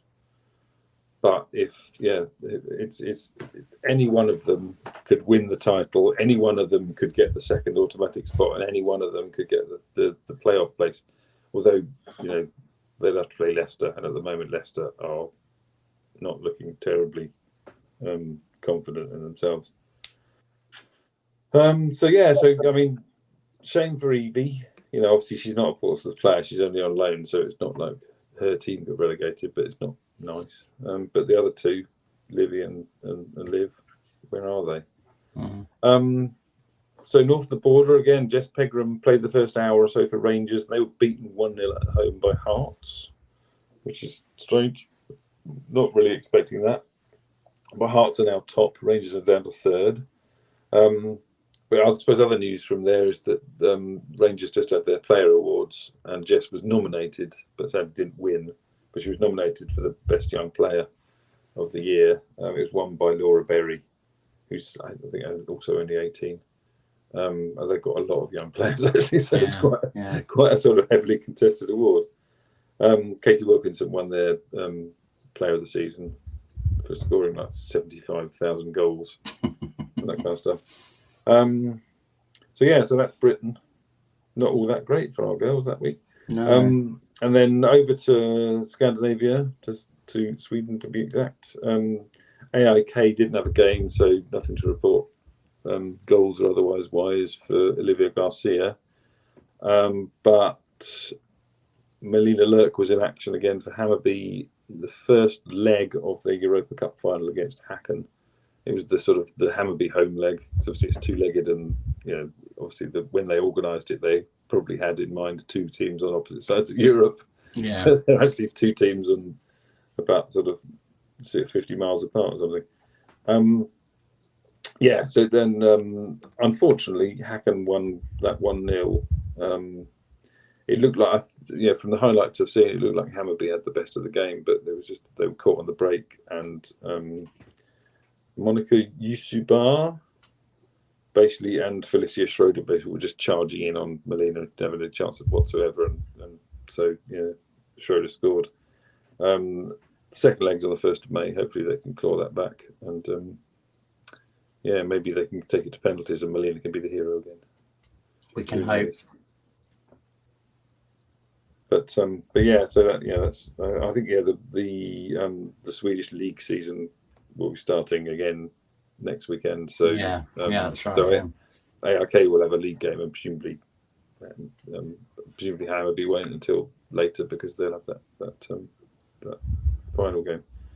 So yeah, I mean, mixed, not great actually. For hopefully for Melina, she can like you say, Hammarby sounded like had their chances, but a not insurmountable lead, but obviously challenging going away from home 1-0 down. But you never know, it could work out a bit like the Albion. Sometimes if no one's expecting you to do anything, you can sort of play with a certain amount of freedom. So maybe they can overturn that, and Melina becomes the first £1 million goalkeeper in WSL history. Who knows? Also wanted to talk a little bit about the PGA Cup final, which I think we were all, very interested in actually attending until the Manchester City game got moved to, from what I can tell, almost exactly the same time. I think that it was a little bit later, the PGA Cup, but it was like there was just no way that you could have, physically gone to both, not even in a helicopter. Even if Tony Bloom wanted to, he wouldn't have been able to. I mean, obviously information relatively hard to come by, but we know that Brighton took the lead, I think sometime in the first half. Is that right, Ben? Through Taylor Warren. And then we're 1-0 up right the way until I think the 93rd minute when Birmingham's PGA side equalised, taking it to extra time, and then unfortunately they scored during extra time, which meant that we finished runners up.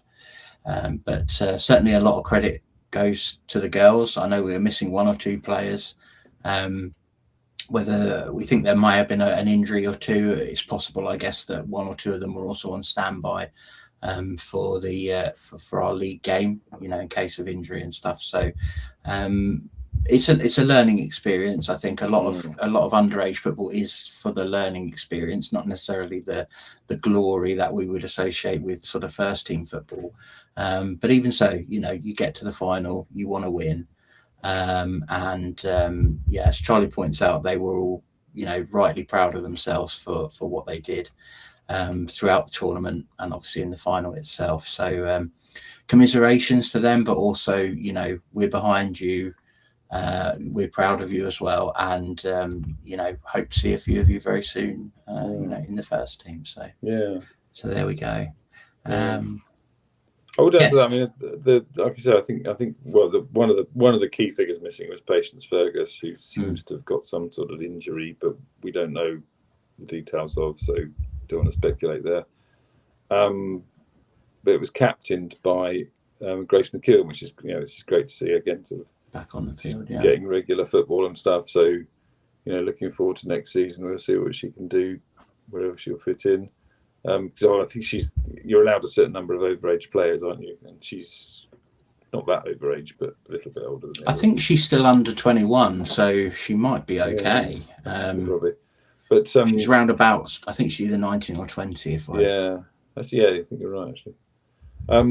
But again, not this game specifically because she wasn't there, but Academy News-wise or whatever, their previous league game did see an appearance for Lily Dent, which was fantastic. Again, it's her first game back since she did her ACL last season. I think that's under a year. So welcome back, Lily.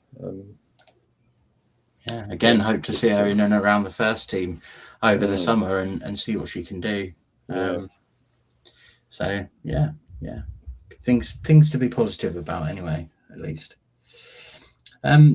Yeah, that's going to round off this week's show. In that case, remember you can find us at SheGulls on X or Twitter, whatever you want to call it, and of course on Instagram, run by a friend of the podcast, Steve Gibbs.